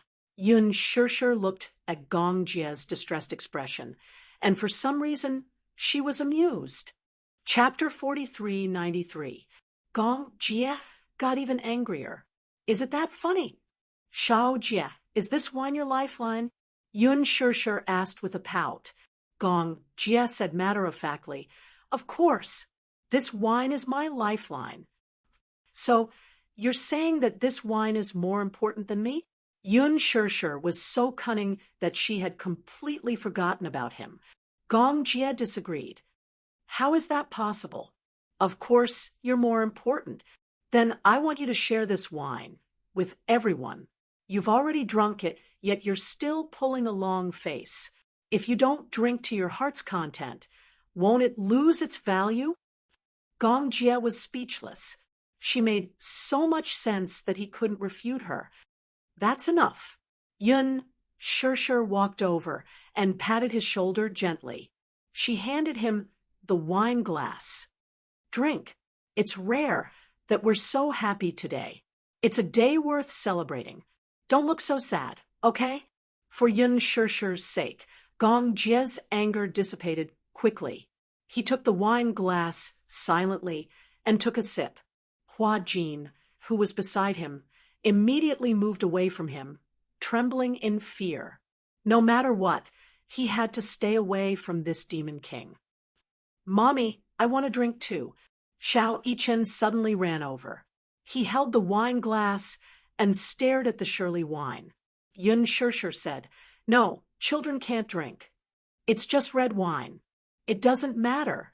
Besides, every bottle of Shirley wine I drink is one less bottle. When I grow up, I won't even have the chance to drink it. That was heart-wrenching. This sentence undoubtedly dealt another heavy blow to Gong Jie. That's right. The more he drank, the less he would drink because it was limited. He wouldn't have the chance to drink it again in the future. Yun Shishir couldn't persuade Shao Yichen and could only pour half a glass for him. Seeing that Shao Yichen was drinking, Yu craved the wine as well. She brought the wine glass to Yun Shishir and asked for half a glass. Cheers! Cheers! Ding! Ding! Sounds were heard. Several people raised their goblets and toasted. Yun Shishir walked up to Gong Jie and winked mischievously. Come, Shao Jie. Cheers! For some reason, when he saw Yun Shishir's gentle smile, the haze in his heart was instantly swept away. He gladly raised his goblet and clinked it with hers. Cheers! I'll do it. You can do whatever you want. Yun Shishir seemed to be in high spirits, so she drank all the wine in the cup in one go. With a smile on his lips, Gong Jie downed the wine in his glass in one gulp. One must enjoy life to the fullest, cherishing every day cherishing every moment. This was the profound meaning of happiness. Gong Jia raised his wine glass and looked at the moon in the sky through the transparent crystal glass. His eyes narrowed slightly, and his gaze became blurry. It was as if his soul had been drawn away. The sea breeze blew gently, making one feel comfortable. Yun Shishir was soon half-drunk. Alice, Hua Jin, and Natalia surrounded the barbecue and spared no effort in grilling scallops. Hua Jin didn't have much experience, but Alice had always been by the sea. Thus, she had many tricks for grilling scallops and oysters. After a while, an enticing aroma filled the air with the sea breeze. It smells so good. A few gluttonous people walked over when they smelled the aroma. Alice placed the grilled scallops and oysters on a plate and sprinkled some seasoning. It was comparable to a barbecue feast at a 5-star restaurant. Those who don't know better would think that you're a 5-star chef, Hua Jin said quietly. Chapter 43:94. When Alice heard this, she did not think much of it. Why? The chefs on the island roast better than me. I learned it secretly. The seaside is so nice. Hua Jin sighed from the bottom of his heart. Alice was a little surprised when she heard this. Why do you suddenly have such a sigh? Because the seaside is so beautiful. Don't you think so? During the day, you can swim and dive in the sea. At night, you can sit quietly by the sea, enjoy the sea breeze, and eat seafood. It's the most comfortable feeling in life. Shallow. Alice gave a pertinent evaluation. Why do you say that? Living by the sea actually has many advantages. For example, the sea view is very beautiful. There is very little noise by the sea. You can swim every day. There are many minerals in the sea that can improve your skin and improve your physical fitness. The air is also very fresh. However, the sea breeze always carries a fishy smell. In addition, there are many problems with humidity by the sea. For example, clothes are always easy to get wet. The railings of the doors and windows are easy to corrode. Moreover, it's easy to get rheumatism. If you encounter a typhoon or a tsunami, living by the sea is simply a disaster. Hua Jin was slightly stunned. He seemed to have really not thought of these problems. So, there are many sides to every problem. Life is never perfect. It is always accompanied by all kinds of regrets. Yes. However, there are happiness and regrets. This is life. Perfect. Don't you feel that it's boring? Alice raised her wine glass and gently swirled the wine in the glass with a deep smile. Life is to experience all kinds of ups and downs. This is the greatest meaning of life. However, this is what I think. Everyone's values are different. Perhaps others will not agree. I think I will agree with your view. Hua Jin pursed his lips and smiled. There is absolutely no perfection in life. There is no doubt about this. If a person's life is too smooth, that would be unbelievable. Grasp every regret and cherish every happiness. Well said. Hua Jin raised his wine glass. To your chicken soup for the soul. Cheers. Alice drank the wine in one gulp. You suddenly muttered. What are you guys talking about? The scallops are about to win. Alice looked at her own barbecue grill. Sure enough, the scallop meat was trembling and making a slightly charred sound. Ha ha, this is also one of the regrets of my life. Hua Jin put the burnt scallop aside. A burnt scallop is an imperfection in life. Alice smiled knowingly. Not far away, Gong Jie was lying on a recliner, watching this harmonious scene, especially when he saw Hua Jin and Alice talking and laughing. He didn't know why, but he felt a little irritated. The two of them seemed to be getting along quite well. Could it be that Hua Jin was interested in Alice? Thinking of this possibility, Gong Jie felt a strange sense of crisis. Even he himself did not understand why he had such an inexplicable feeling. At night, after the party was over, Hua Jin walked back to his room. In the corridor, he unexpectedly bumped into Gong Jia. He leaned against the door of his room with his arms crossed, as if waiting for someone. Hua Jin couldn't help but feel strange. It's so late. Why aren't you going back to your room to rest? Chapter 43:95. It can't be? You're drunk? Hua Jin sniffed and looked up, but his eyes met with Gong Jia's deep gaze. He got a shock and deliberately distanced himself from Gong Jia. Gong Jia couldn't help but tease him. Am I so scary that you want to keep your distance from me? Drunk people like to find fault with him. Of course, he had to keep his distance. Besides, Gong Jia was so violent. What if he got drunk and lost control and beat him up? Hua Jin looked at him anxiously. Calm down. How am I not calm down? Then, since you're drunk, you should go back to your room and rest. How can you tell that I'm drunk? I can tell from how much you talk. However, Hua Jin only dared to say that in his heart. If he said that in front of Gong Jia, wouldn't he be courting death? You like Alice? Gong Jia's sudden question made Hua Jin stunned. What? Alice is such a scary woman. In the room, Alice had just finished bathing. She came out in a bathrobe and sneezed loudly. Who's talking bad about me? She muttered to herself as she walked towards the bed. What's scary? Do you know what her biggest interest is? Hua Jin's curiosity was piqued at once. What is it? Dissection? She especially likes to study the human body structure. She has dissected countless corpses. When she used to eat steak, she dissected it with a scalpel. Wretch! Hua Jin couldn't take it anymore and almost vomited. I'm not interested in Alice. Gong Jia raised an eyebrow and looked at her from the corner of his eyes. Then why did you chat with her for so long? He knew it now. This Gong Jia must be secretly in love with Alice. So, seeing that Alice chatted with him for so long, he was a little jealous. At this moment, they wouldn't come to denounce him, would they? Don't worry, I won't fight with you. Hua Jin promised him solemnly. This time, it was Gong Jia's turn to be confused. What did he mean by that? Not competing with him? Snatch what? Don't worry, I will keep a distance from Alice in the future.